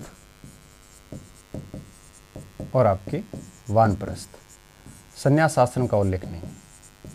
इन तीनों का उल्लेख हमें कहाँ मिलता है? छांदोग्य उपनिषद में। और सबसे इंपॉर्टेंट बात, प्रथम बार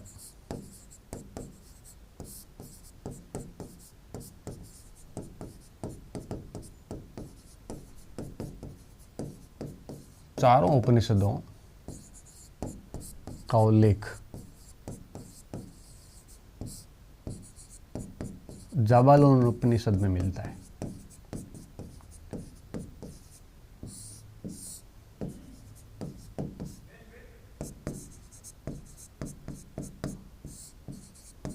कई बार ये सवाल पूछते हैं कि 3 का उल्लेख कहाँ मिलता है और 4 का कहाँ मिलता है। इसको आपको बढ़िया तरीके से याद रखना है। ठीक है, तो आश्रम व्यवस्था का इतिहास हमने मोटा मोटा तौर पे देख लिया कि उत्तर वैदिक काल में इसकी ठीक ठाक तरीके से कल्पना कर ली गई, और फिर सूत्र काल तक आते आते समाज में स्थापित हो गया था, और उल्लेख कहाँ कहाँ मिलता है, ये सवाल कई बार आते हैं। अब हम देखते हैं कि इनके प्रकार कौन कौन से आश्रम हमारे मुख्य रूप से है।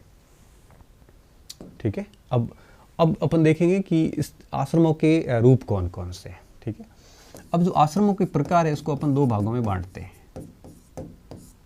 आश्रमों के प्रकार, कुछ आश्रम है वैदिक आश्रम,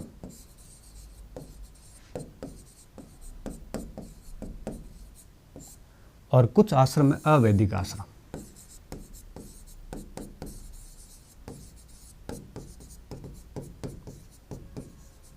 ठीक है, अवैदिक आश्रम का मतलब क्या है, वैदिक आश्रम का मतलब क्या है, दोनों का मतलब मैं समझाता हूँ। अगर वैदिक आश्रम की बात की जाए तो देखिए, वैदिक आश्रम का मतलब क्या हुआ यहाँ पे? वैदिक आश्रम का मतलब ये हुआ कि वे आश्रम जो वैदिक धर्म का पालन करते हैं। वैदिक धर्म क्या कहता है? वैदिक धर्म है प्रवृत्ति मार्गी। जैसे मैंने आपको कहा था कि वैदिक धर्म कैसा है? प्रवृत्ति मार्गी। क्या मतलब है इसका?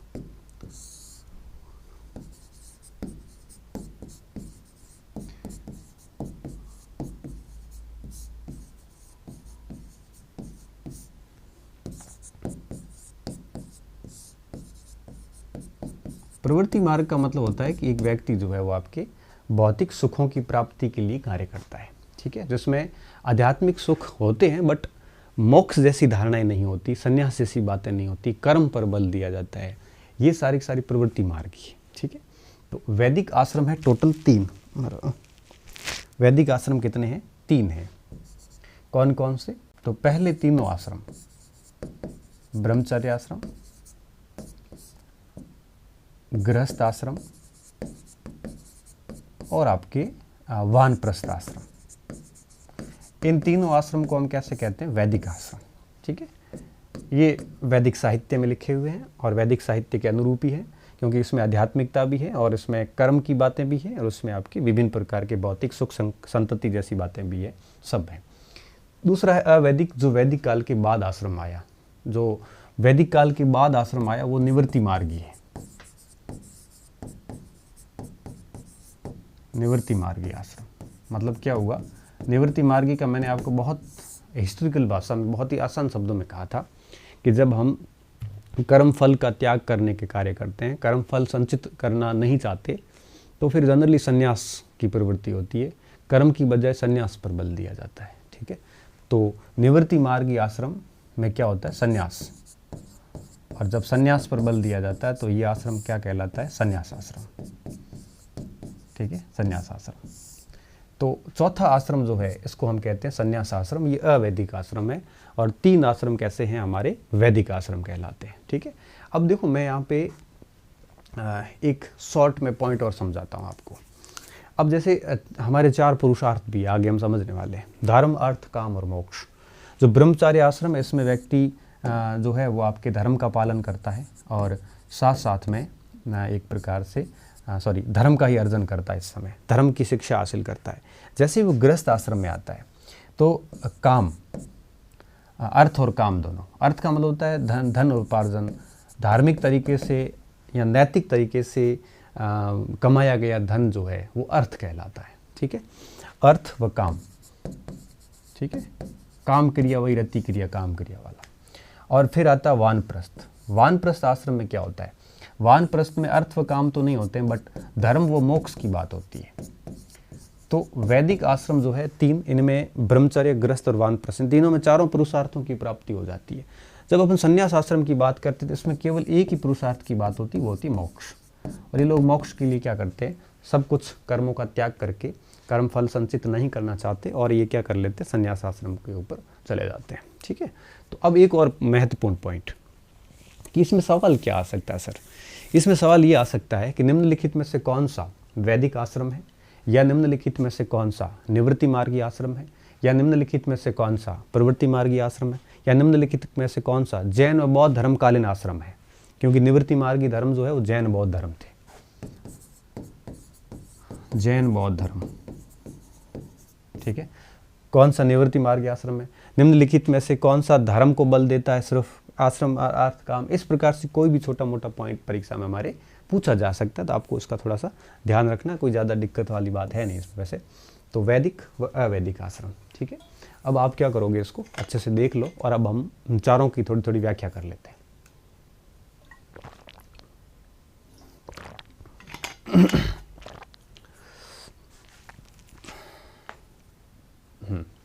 अब हम सबसे पहले आते हैं ब्रह्मचर्य आश्रम पे ऊपर, ठीक है। ये ब्रह्मचर्य आश्रम। अब देखो ब्रह्मचर्य आश्रम में क्या होता है, मैं थोड़ा बता देता हूँ। देखिए जैसे ही बच्चा बड़ा होता है और 7-8 साल का, ब्राह्मण 8 साल का और क्षत्रिय 11 वर्ष का और वैश्य 12 वर्ष का, उसके बाद उसका उपनयन संस्कार होता है। आगे संस्कार भी हम पढ़ने वाले हैं। तो जैसे ही उसका उपनयन संस्कार होगा तो उपनयन संस्कार के बाद बच्चे को गुरुकुल में भेज दिया जाता है। गुरुकुल में वो बच्चा गुरु के पास रहता है। सुबह सूर्योदय से पहले उठता है, दिन में 3 बार स्नान करता है, फिर वेदों का अध्ययन करता है, फिर भिक्षाटन करने चला जाता है, भिक्षा मांगता है और उसके बाद में गुरु की आज्ञा का पालन करता है, वेदों का अध्ययन करता है, और ये सारी की सारी दिनचर्या उसकी रहती है। बड़ी कठिन दिनचर्या होती है, और इन सारी दिनचर्या के जरिए बच्चा जो है वो ज्ञान प्राप्त करता है। तो उपनयन संस्कार के साथ ही बच्चा ब्रह्मचर्य आश्रम में प्रवेश करता है, और समावर्तन संस्कार के साथ ही बच्चा गृहस्थ आश्रम ब्रह्मचर्य आश्रम से बाहर आ जाता है। समावर्तन का मतलब होता है अध्ययन का अंत हो जाना, मतलब ये हुआ कि डिग्री पूरी हो जाती थी, बैचलर जैसे आप कह सकते हो, ठीक है। तो ब्रह्मचर्य आश्रम, अच्छा, इस आश्रम में शूद्रों का और महिलाओं का जाना निषिद्ध था। शूद्र नहीं जा सकते और महिलाएं नहीं जा सकती, बाकी सब लोग ब्रह्मचर्य आश्रम में जा सकते थे। तो हमें इसमें क्या क्या ध्यान रखना है, ठीक है। पहली चीज़ तो ये ध्यान रखनी है कि ये आश्रम लगभग 25 वर्ष तक होता था, ठीक है। अगर गुरु को लगता है कि शिक्षा पहले अर्जित कर ली तो वो कई बार पहले भी बाहर आ जाते थे। उपनयन संस्कार,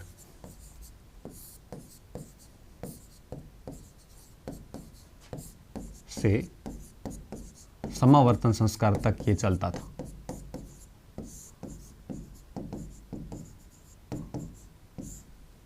ठीक है, तो ये आश्रम उपनयन संस्कार से शुरू होता था और समावर्तन संस्कार तक चलता था। और जिसका भी उपनयन संस्कार होगा उसे हम द्विज कहते हैं। और द्विज में 3 ही कैटेगरी आती है, ब्राह्मण, क्षत्रिय और वैश्य। शूद्रों को और महिलाओं का द्विज का अधिकार नहीं था, उपनयन का अधिकार नहीं था। अब इनकी उपनयन संस्कार की आयु अलग अलग थी। जैसे कोई ब्राह्मण है अगर, तो ब्राह्मण का उपनयन संस्कार 8 वर्ष की उम्र में हो जाता था। अगर कोई क्षत्रिय है तो उसका हो जाता था 11 वर्ष की उम्र में, और अगर कोई वैश्य है तो उसका होता था 12 वर्ष की उम्र में। मतलब ऐसा माना जाता था कि ब्राह्मण बच्चा 8 साल का उतना अर्जन क्षमता उतनी हो जाती है जितनी क्षत्रिय में 11 साल में आती है या वैश्य में 12 साल की आती है। तो इस प्रकार से उपनयन संस्कार की आयु भी एक प्रकार से भिन्न भिन्न होती थी। तो ये तो हो गया यहाँ पे। फिर यहाँ पे वो क्या करता था, वहाँ गुरुकुल में रहता था। गुरुकुल में रहना, वेदाध्ययन करना, भिक्षाटन करना, ठीक है, दैनिक जीवन, दैनिक या दिनचर्या का पालन करना,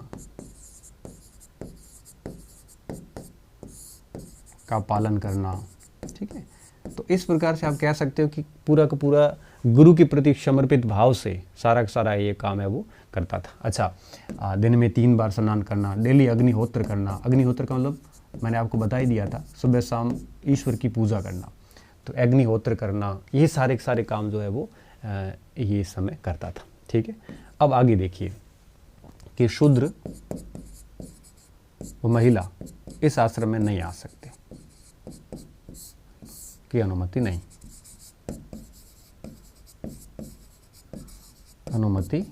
थी। इसलिए क्यों नहीं थी? क्योंकि इनका उपनयन संस्कार भी नहीं हो सकता, ना ये द्विज में आते थे, ना उपनयन संस्कार हो सकता। इस वजह से ये इस आश्रम से वंचित थे। फिर क्या होता था, अब जैसे ही शिक्षा पूरी होती थी, तो जैसे शिक्षा पूरी हो जाएगी, जैसे उपनयन संस्कार होता था, बच्चा गुरुकुल में चला जाता था। गुरुकुल में जाने के बाद उसका वेदारंभ संस्कार होता था, वेदारंभ शुरू हो जाता था। और वेदारंभ के बाद में उसका एक प्रकार से देखिए ये संस्कार जो है ना, जैसे ये कहाँ गया, उपनयन संस्कार होता था, उपनयन के साथ में वेद आरंभ शुरू होता था। और वेदारंभ होने के बाद में फिर जैसे शिक्षा, पहली बार जब वो गुरु के आश्रम में रहते हुए दाढ़ी और बाल कटाता था तो उसे केशांत बोलते थे, और लास्ट में डिग्री अवार्ड होके समावर्तन होके वो घर आ जाता था। ये 4 संस्कार आपके इस ब्रह्मचर्य आश्रम से संबंधित हैं, उपनयन, वेदारंभ, केशांत और समावर्तन संस्कार, ठीक है। समावर्तन संस्कार के साथ बच्चा जो वो आपकी डिग्री पूरी करके शिक्षा का अंत करके बाहर आता था, उपनयन में अंदर घुसता था। वेदारंभ और उपनयन जनरली एक साथ ही शुरू होते थे। उपनयन का मतलब था कि घर के अंदर जब माता पिता वहाँ पे जो है वो उसका पूरा संस्कार करके और गुरुकुल में भेजते थे। गुरुकुल में प्रवेश होने के बाद में इसका वेदारंभ का काम शुरू होता था, और शिक्षा पूरी होने के बाद उसके बाल पहली बार काटे जाते थे, दाढ़ी वगैरह सब, और फिर उसका लास्ट में समावर्तन संस्कार कर लिया जाता था। तो ये बात इसलिए बता रहा हूँ कि समावर्तन संस्कार के बाद बच्चे के पास 2 विकल्प होते थे, या तो वो गृहस्थ आश्रम में चला जाए या और शिक्षा प्राप्त करे। जैसे कि मैंने आपको पिछले वीडियो में आरुणि, उद्दालक और श्वेत केतु की कहानी सुनाई थी। तो श्वेत केतु को आरुणि ने यही कहा था कि आपको गृहस्थ आश्रम में जाना है, विवाह करना है या और शिक्षा अर्जित करनी है। तब उसने कहा था मुझे तो राजा जनक की उस जो सभा है उसको पराजित करना है। तो इस हिसाब से क्या होता था कि समावर्तन के बाद में विद्यार्थी दो भागों में बंट जाते थे, ठीक है। कुछ ऐसे थे जो नैष्ठिक कहलाते थे, और ये बात मैं आपको भारतीय शिक्षा व्यवस्था फर्स्ट पेपर में पढ़ा चुका हूँ। और कुछ ऐसे थे जो आपके अंत्यवार्षिक कहलाते थे। अंत्यवार्षिक वो होते थे जो वहीं पे आश्रम में ही रह के फिर गुरु की सेवा करते थे, और वो फिर गुरु के पास में रहते थे, गुरु से बाहर नहीं जाते थे। उन्हें अपन उपकुर्वाण भी बोलते हैं, उपकुर्वाण अथवा अंत्यवासी। अंत्यवासी मतलब वहीं पर रहने वाला। और नैष्ठिक कौन होता था? जो आपके समावर्तन के बाद में गृहस्थ आश्रम में चला जाता था। और उपकुर्वाण थे वो गृहस्थ आश्रम में नहीं जाते थे, डायरेक्ट आपके वानप्रस्थ और सन्यास में चले जाते थे, ठीक है। डायरेक्ट वानप्रस्थ और सन्यास में चले जाते थे, ये गृहस्थ आश्रम में प्रवेश नहीं करते थे। ये गुरु के पास रह के यूँ कहिए कि गुरु की सेवा करते थे, और इन्हें उपकुर्वाण टाइप के विद्यार्थी कहा जाता था। और नैष्ठिक ऐसे थे जो निष्ठा के साथ में गृहस्थ आश्रम में प्रवेश कर जाते थे। ये ब्रह्मचर्य आश्रम था। तो इन सारी चीज़ों का आप ध्यान रखना। उपनयन संस्कार, वैसे जैसे ये आपके आश्रम पुरुषार्थ पूरे हो जाएंगे तब आपको सारी चीज़ें अच्छे से समझ में आ जाएगी। अभी क्या कुछ चीज़ें आपको दिक्कत कर रही होगी, संस्कार वगैरह, क्योंकि अभी हमने पढ़े नहीं ना संस्कार और पुरुषार्थ वगैरह, इसलिए मैंने ये सारी चीज़ें साथ में ले ली, ताकि क्या ना कि मैं केवल आश्रम पढ़ा कैसे छोड़ नहीं सकता आपको, ठीक है। अब बात आती है गृहस्थ आश्रम की। गृहस्थ आश्रम का मैटर चलता था 25 से 50 तक। अच्छा, एक चीज़ और, ऐसा नहीं है कि 25 वर्ष अधिकतम सीमा थी। ऐसा नहीं है कि बस 25 वर्ष, आज की तिथि 27 है, तारीख है, आज 28 तारीख है, आज 28 को 25 होते बाहर निकल, ऐसा नहीं था। गुरु को अगर लगता था कि बच्चा 22-20 साल का और ज्ञान प्राप्त कर चुका है, अब इसको रहने की ज़रूरत नहीं है, तो वो पहले भी कर सकता था, ठीक है। ये डिपेंड करता था पूरा अपने गुरु के ऊपर, ठीक है। हाँ, अब गृहस्थ आश्रम जो था, इस गृहस्थ आश्रम को सर्वश्रेष्ठ आश्रम माना जाता है। क्या माना जाता है? सर्वश्रेष्ठ आश्रम।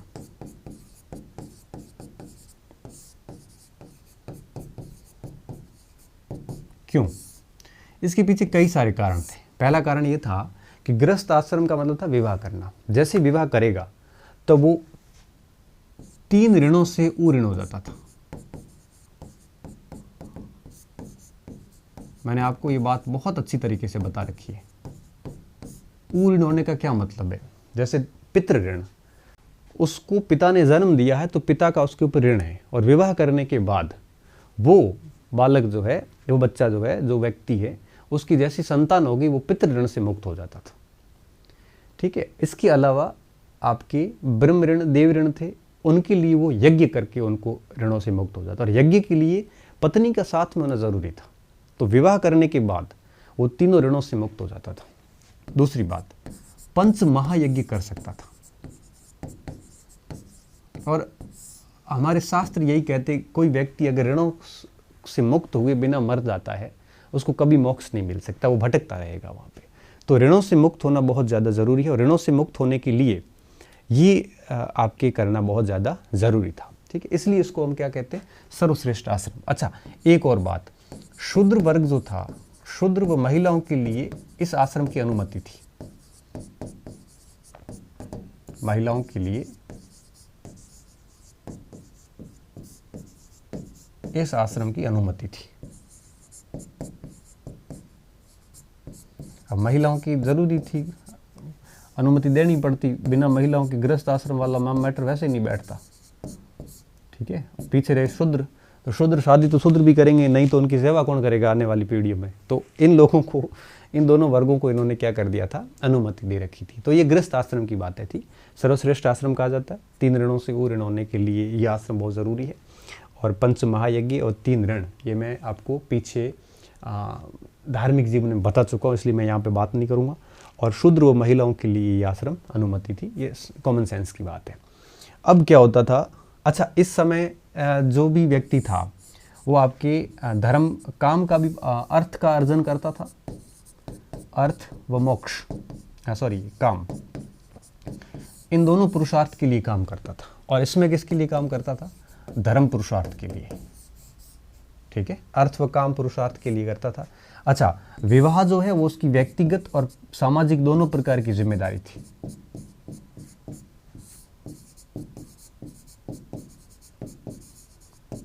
क्योंकि विवाह से परिवार बनेगा, परिवार से समाज बनता है।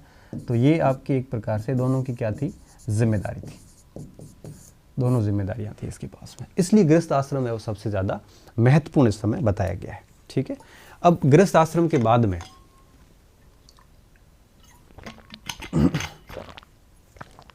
तीसरा आश्रम था आपके वानप्रस्थ। अब इस समय व्यक्ति सब कुछ छोड़ छोड़ा के परिवार, समाज, वन में चला जाता था। ठीक है, वानप्रस्थ आश्रम, इसकी उम्र हम मानते हैं लगभग 50 से 75। मनुस्मृति में तो लिखा है जब व्यक्ति के बाल सफ़ेद हो जाए, मुंह पे झुर्रियाँ आ जाए, पोते हो जाए, तब उसको वानप्रस्थ आश्रम में चले जाना चाहिए। अब आजकल तो क्या है कि पोते वाली बात छोड़ दे तो झुर्रियाँ और सफ़ेद बाल तो आजकल के 30 साल 35 साल में आने शुरू हो जाते, तो वानप्रस्थ जल्दी आ गया है। लेकिन अगर उस समय की बात करें तो सफ़ेद बाल वगैरह उस समय, क्योंकि पूरा नेचुरल सिस्टम था ना, तो बहुत लेट आते थे। अभी तो क्या है कि क्लाइमेट ऐसा हो गया है, पॉल्यूशन हो गया है, कुछ भी हाइजेनिक नहीं बचा, तो आजकल की स्थिति ये है कि मैं बच्चों को देखता हूँ उनकी हालत भी बड़ी ख़राब है। ठीक है, तो वानप्रस्थ आश्रम में क्या होता था, वानप्रस्थ आश्रम के अंदर, अच्छा इसे एक और नाम भी दिया जाता है, बैखानस भी कहा जाता है और वैरवानस आश्रम भी कहते हैं इसको। ठीक है, और अंतिम वैदिक आश्रम भी कहते हैं इसको, अंतिम वैदिक आश्रम। ये प्रश्न एक बार कई विद्यार्थी गलत करके आए थे, अंतिम वैदिक आश्रम आते संन्यास करके आ गए थे। ठीक है, अब बात क्या है इसमें, इस आश्रम में क्या होता था कि व्यक्ति का जो कुल है वो उसका घर है ना, ग्राम त्याग कर वन की ओर प्रस्थान करना, वन की ओर प्रस्थान करना, इस आश्रम में व्यक्ति यही करता है। फिर वन में क्या करता है, वन के अंदर वो कठोर अपनी इंद्रियों को नियंत्रित करने का प्रयास करता है, इंद्रिय नियंत्रण करता है। अब इंद्रियों को क्यों नियंत्रण करता है, क्योंकि अब उसको मोक्ष की प्राप्ति के लिए तपस्या की जरूरत रहती है। तो इस समय इंद्रियों को नियंत्रण करने के लिए कठोर दैनिक जीवनचर्या, कठोर जीवनचर्या, ठीक है, इसके साथ साथ में फिर आपके वेदाध्ययन, वापस वेदों का अध्ययन, ध्यान, ठीक है, दानशीलता, तो इस प्रकार का व्यक्ति हो जाता है लास्ट में। ठीक है, ये सारी व्यवस्थाएं वो करता है, तब जाके उसकी इंद्रियां जो है वो एक प्रकार से आप कह सकते हो कि नियंत्रण में आती है। ब्रह्मचर्य व्रत का पालन, ठीक है, तो इस आश्रम में आपकी ब्रह्मचर्य वाली बातें भी साथ में आ जाती है। और अंतिम आश्रम है आपकी संन्यास आश्रम, इसको हम कहते हैं अवैदिक, अवैदिक या आप उसको कह दो निवृत्ति मार्गी आश्रम।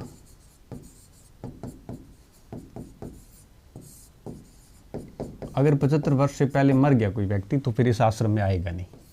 तो इसकी उम्र है आपकी 75 to 100। और अब आप ये मत कहना कि सर कोई 100 से ऊपर जी गया तो भी वो संन्यास में ही रहेगा। दूसरा, इसमें व्यक्ति अपने आप को मृत्यु के लिए तैयार करता है, व्यक्ति स्वयं को क्या करता है, मृत्यु के लिए तैयार करता है, मृत्यु के लिए तैयार करता है। ठीक है, अब संन्यास आश्रम में लास्ट में लग जाता है कि भाई अब मरने के लिए अपने आप को मेंटली वो प्रिपेयर कर लेता है कि अब मरना तो है ही, तो इस हिसाब से वो प्रिपेयर कर लेता है। ठीक है, ये होगी आश्रम व्यवस्था, आश्रम हो गया। ठीक है, वर्ण व्यवस्था होगी। अब हम देख लेते हैं 4 पुरुषार्थ के बारे में। पुरुषार्थ देख लेते हैं और उसके बाद में हम आगे चलेंगे।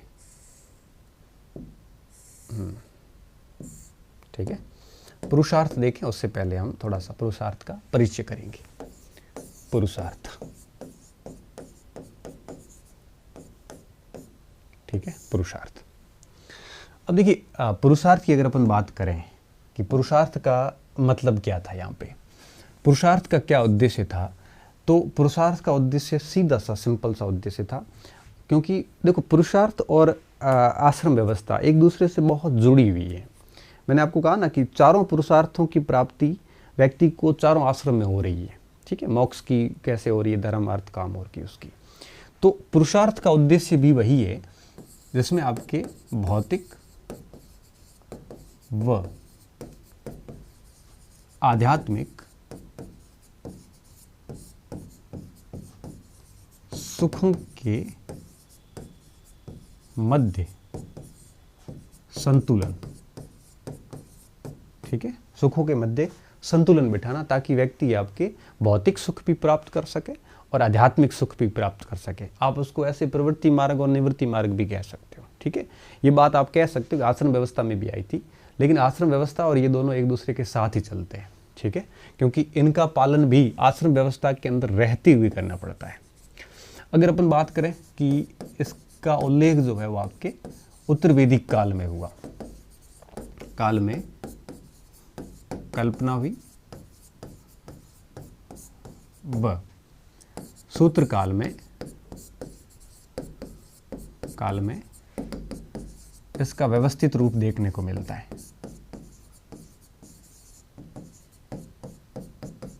ठीक है। तो जब उत्तर वैदिक काल था जिसमें 3 देखते हैं, और सूत्र काल में हमें चारों के चारों पुरुषार्थ देखने को मिल जाते हैं, ठीक है। और सूत्र काल में तो क्या कह सकते हैं, सूत्र काल में भी 3 रहे। हम कह सकते हैं कि पूर्ण रूप से अगर अपन करें ना तो मौर्योत्तर काल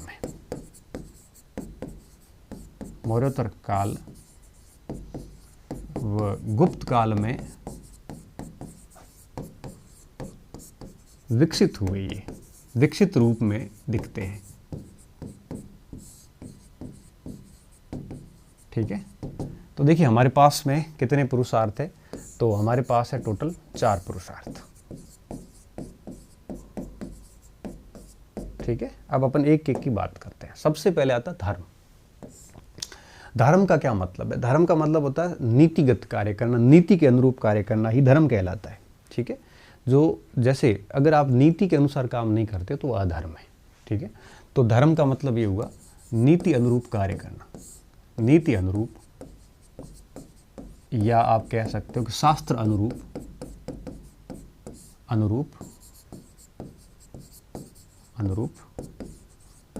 कार्य करना, ठीक है। अगर आप शास्त्र अनुरूप या नीति अनुरूप कार्य नहीं करते हैं तो निश्चित रूप से वो कार्य धर्म के अनुरूप नहीं, वो अधर्म हो जाता है। तो धर्म है हमारा पहला, और ये हम है वो आपके एक प्रकार से ब्रह्मचर्य आश्रम में ये सीखते हैं सारी सारी बातें कि क्या धर्म है और क्या धर्म नहीं है, क्या अधर्म है। तो ब्रह्मचर्य आश्रम में धर्म की परिभाषा में सिखाई जाती है, और उसके बाद में वानप्रस्थ में भी हम इसकी परिभाषा सीखते हैं, ठीक है। अब जो कुछ ब्रह्मचर्य में सीखा उसके अनुसार वो अर्थ का अर्जन करने वाला है। अर्थ क्या है? अर्थ का मतलब होता है पैसे से, धन से। अब ये पैसा और धन भी धार्मिक तरीके से अर्जित होना चाहिए। ऐसा नहीं है कि आप किसी के लूट दो या किसी का डाका डाल दो या अनैतिक तरीके से धन पैदा करो, या यूँ कहिए कि किसी को दुखी करके धन कमाओ, ये नहीं है। धन अर्थ वो है, अर्थ ऐसा धन है जो धर्म के आचरण के अनुरूप अर्जित किया गया, उसे अपन अर्थ कहते हैं। और इनका ये मानना है कि वो फिर अनर्थ हो जाता है जो धर्म के विपरीत या धर्म के अनुकूल नहीं अर्जित किया गया, उसे अपन धर्म अर्थ बोलते हैं। महाभारत में इसको परम धन कहा गया है।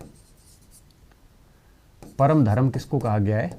अर्थ को। क्यों? क्योंकि एक व्यक्ति अर्थ पार्जन करेगा तभी उसका परिवार चलेगा, तभी वो गृहस्थ आश्रम का संचालन कर पाएगा, तभी वो समाज के प्रति अपने दायित्वों का निर्वहन कर पाएगा, तभी वो विभिन्न प्रकार के कर्तव्यों का निष्पादन कर पाएगा, तभी वो विभिन्न प्रकार के सामाजिक दायित्व जो है वो पूर्ण कर पाएगा और व्यक्तिगत दायित्वों का ठीक तरीके से निष्पादन कर पाएगा जब उसके पास में अर्थ होगा।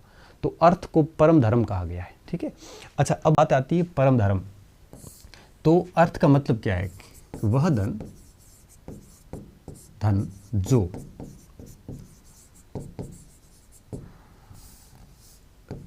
धर्म के अनुसरण करके अर्जित किया जाता है,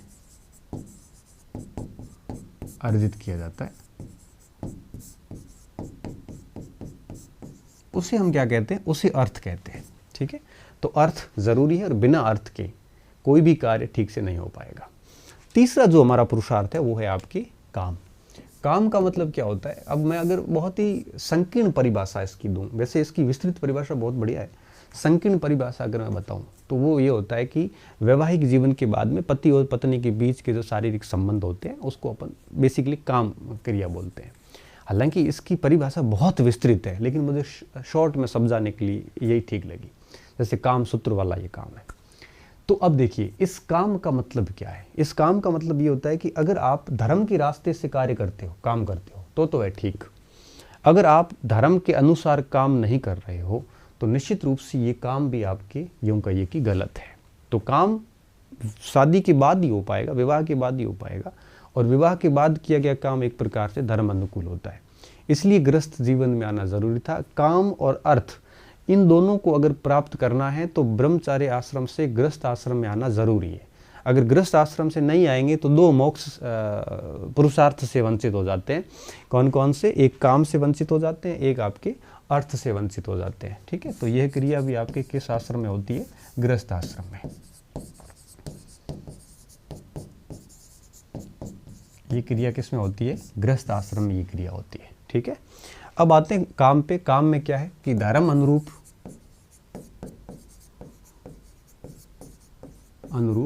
किया गया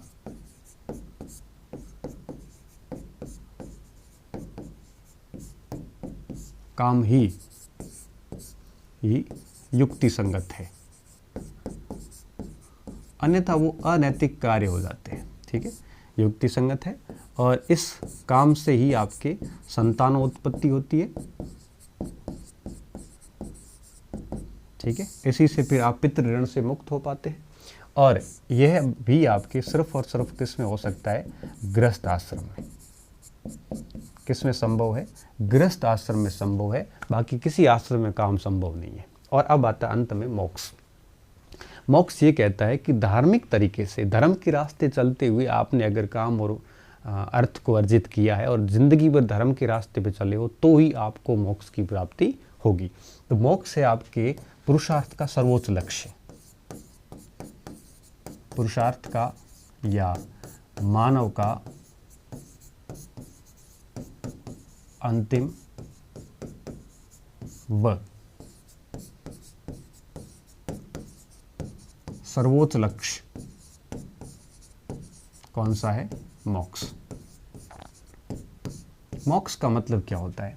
मोक्ष का मैं सामान्य अगर मतलब बताऊं तो मोक्ष का मतलब ये होता है जब एक व्यक्ति जन्म मरण चक्र से मुक्त हो जाता है। जैसे आज हम जन्मे, हमने बहुत सारे कार्य कर लिए, अब इन कार्यों को भुगतने के लिए या उन कार्यों का फल, जैसे बुरे कार्य किए तो भुगतने के लिए वापस जन्म होगा, अच्छे कार्य किए हैं तो आपको उसका फल भोगने के लिए, या यूँ कि अच्छे कार्यों का जो फल है उसकी प्राप्ति के लिए वापस जन्म होगा, और वापस जन्म होगा तो फिर कर्म करोगे। ऐसे व्यक्ति विभिन्न योनियों में जन्म लेता रहता है, मरता है, जन्म लेता है, मरता है।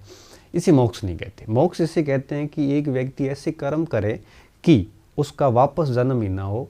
एक प्रकार से वो व्यक्ति जो है वो हमेशा के लिए देवीय रूप में आ जाता है। तो मोक्ष को अगर सरल शब्दों में मैं लिखूं तो जन्म मरण चक्र से मुक्त हो जाना, चक्र से मुक्त हो जाना। ठीक है, और मोक्ष का जो कार्य है ये संन्यास आश्रम में और वानप्रस्थ आश्रम में एक प्रकार से किया जाता है। अच्छा, इसके अलावा अगर अपन मोक्ष की और बात करें तो मोक्ष तभी मिल सकता है जब आरंभ के तीनों पुरुषार्थों का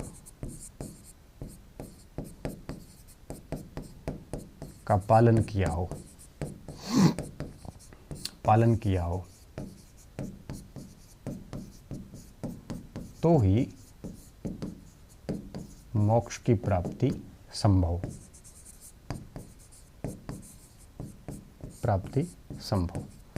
देखिए, अपन इतिहास पढ़ रहे हैं, आप इसको दर्शन से मत जोड़ना, क्योंकि दर्शन में पुरुषार्थ वगैरह पूरे 3-3, 4-4 दिन की क्लासें लगती है। ठीक है, उनमें पूरा दार्शनिक चीज़ें डाली जाती है।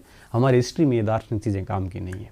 ठीक है, अगर कोई इतिहास का लेक्चरर है और कोई टीचर है और उसका दर्शन शास्त्र भी विषय रहा हुआ है, तो इन पे वो 5-6 क्लासें ले लेते हैं जिसका कोई औचित्य नहीं है। क्यों? क्योंकि उनकी परिभाषाएं अलग चलती है, फिर जिसका कोई मतलब नहीं हमारे कोई हिस्टोरिकल एंगल देना इसको, ठीक है। तो आपको कुछ एक्स्ट्रा चीज़ें अगर दार्शनिक चीज़ें मिलती है तो मेरे हिसाब से उससे बच के रहना। क्यों? क्योंकि फिर क्या है ना कि वो आपके काम का नहीं है। बस हाँ ठीक है, आप ज्ञानी बन सकते हो, लेकिन परीक्षा पास करने के लिए उतना ज़रूरी नहीं है, ठीक है। तो ये थी हमारी आश्रम व्यवस्था। अब लास्ट में हम आज देख लेते हैं संस्कार। संस्कार देख लेंगे, उसके बाद में आज की क्लास हम ख़त्म कर देंगे, ठीक है। पुरुषार्थ चौथे बिंदु पे शायद हमने लिया है पुरुषार्थ को। हाँ, अब हम आते हैं 5वें बिंदु पे। 5वां बिंदु है संस्कार का। संस्कार, ठीक है। अब देखिए, संस्कार का शाब्दिक अर्थ भी पवित्रता ही होता है, ठीक है। तो संस्कार जो है एक व्यक्ति के जीवन को पवित्रता या परिष्कृत या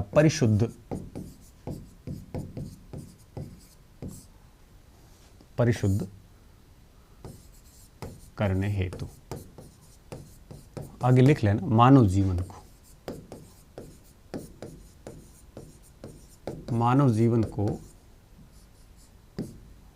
को पवित्रता, परिष्कृत, परिशुद्ध करने हेतु संस्कारों का उपयोग किया जाता है। संस्कारों का उपयोग होता है या संस्कारों की कल्पना की गई,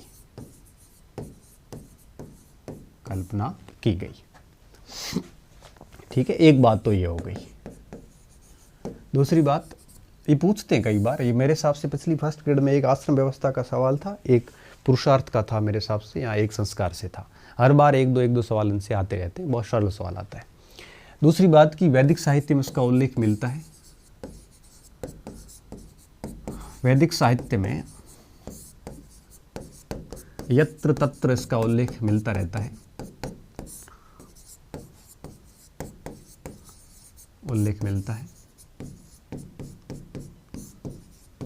मगर व्यवस्थित उल्लेख जो है इसका व्यवस्थित उल्लेख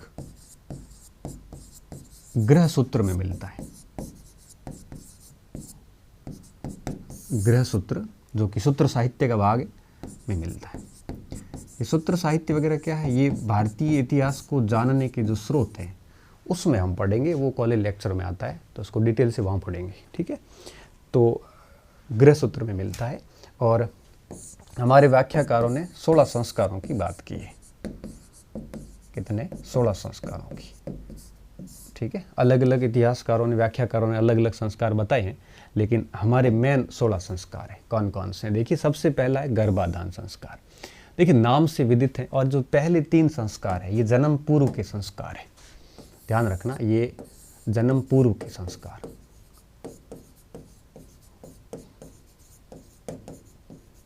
तो एक व्यक्ति 4 संस्कार देख नहीं पाता, 3 तो ये, और चौथा ये अंत्येष्टि, ये मृत्युपरंत। तो एक व्यक्ति कितने संस्कार अपने जीवन काल में नहीं देखता? 4। कौन कौन से? गर्भाधान, पुंसवन, सीमांतोन्नयन और अंत्येष्टि। बाकी सारे संस्कार, 12 संस्कार व्यक्ति के जीवन काल में होते हैं, और 4 संस्कार व्यक्ति के जीवन काल से पहले या बाद में होते हैं, ठीक है। गर्भाधान में क्या होता है? गर्भाधान के अंदर सिंपल सा मैटर है कि जब गर्भ में, माता के गर्भ में एक प्रकार से जो बीज, या यूं कहिए कि जो निश्चित होता है अंडा, उसको गर्भाधान संस्कार बोलते हैं, ठीक है। तो गर्भ धारण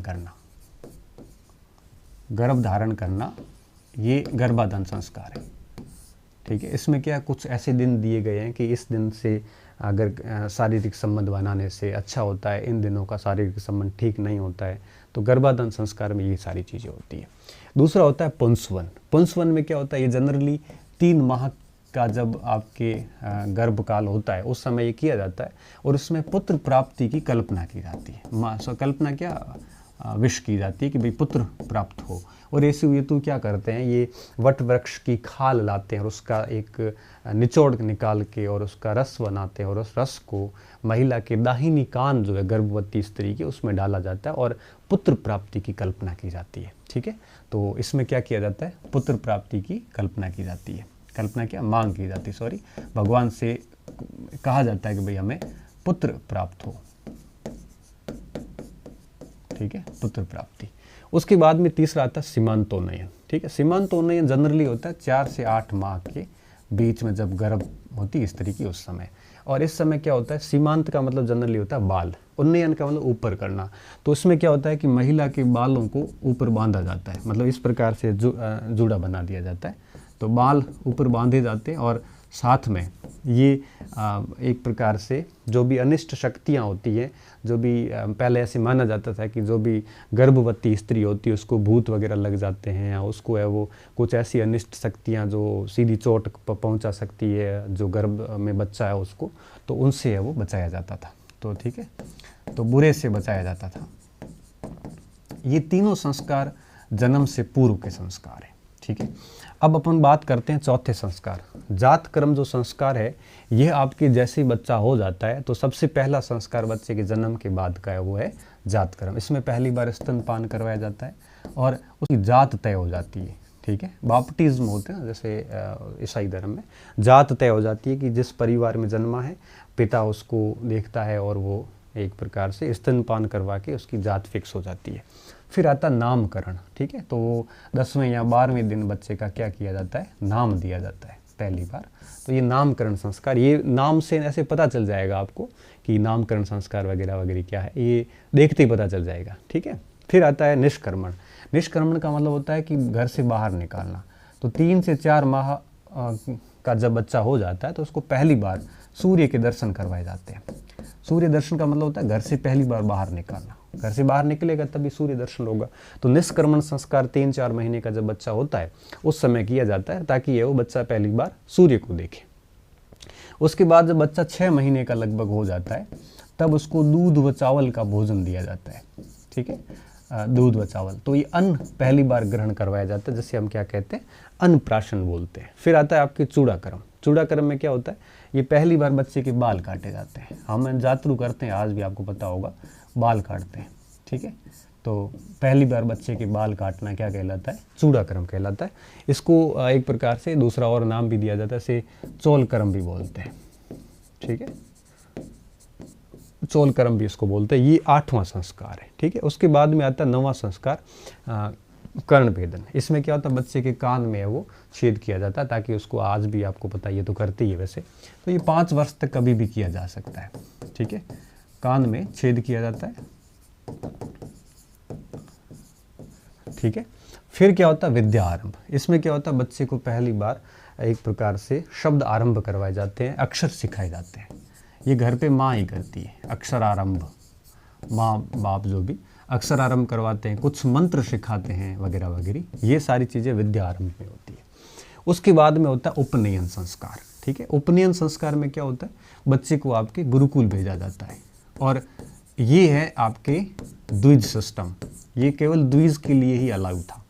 और उपनयन संस्कार के साथ ही बच्चा गुरुकुल में प्रवेश कर जाता है और गुरुकुल में प्रवेश करके वहाँ पे है वो आपकी शिक्षा आरंभ करता है। ये सबसे बड़ी बात थी यहाँ पे। ठीक है, फिर आता है आपके वेद आरंभ। अब जैसे उपनयन संस्कार हुआ घर पे, फिर गुरुकुल में घुसेगा तो वेद शिक्षा शुरू होगी, वो वेद आरंभ से होगा यहाँ पे।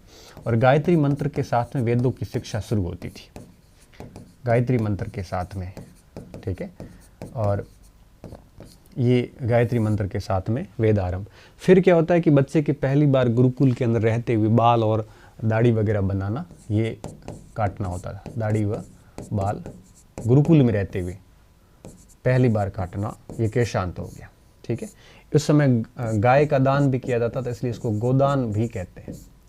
ठीक है, इस गोदान उपनयन संस्कार भी आपकी कहा जाता है। तो पहली बार वो दाढ़ी मूछ करता है। इसकी भी एक उम्र तय की गई है कि अगर ब्राह्मण है तो 16 वर्ष का, और अगर क्षत्रिय है तो 21 वर्ष का, और शूद्र है तो वैश्य है तो 24 वर्ष का होगा, तब उसके बाल वगैरह काट दिए जाते हैं।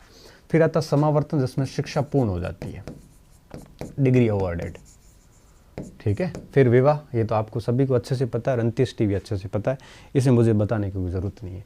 फिर व्यक्ति जैसे ही समावर्तन से वापस आपके घर आता है तो उसका विवाह हो जाता है, यहीं से वो गृहस्थ आश्रम में प्रवेश करता है और अंत में अंत्येष्टि हो जाती है, जो उसका अंतिम संस्कार जिसे हम कहते हैं। तो इस प्रकार से 16 संस्कारों की व्यवस्था हमारे साहित्य में की गई है। ठीक है, तो ये आज का हमारा लेक्चर था, जिसमें हमने नवीन जितनी भी परंपरा चीज़ें थी वो सारी हमने यहाँ पे देख ली सामाजिक जीवन की। ठीक है, तो ये संस्कार हो गया। तो हमने इस प्रकार से आज 5 बिंदु देख लिए।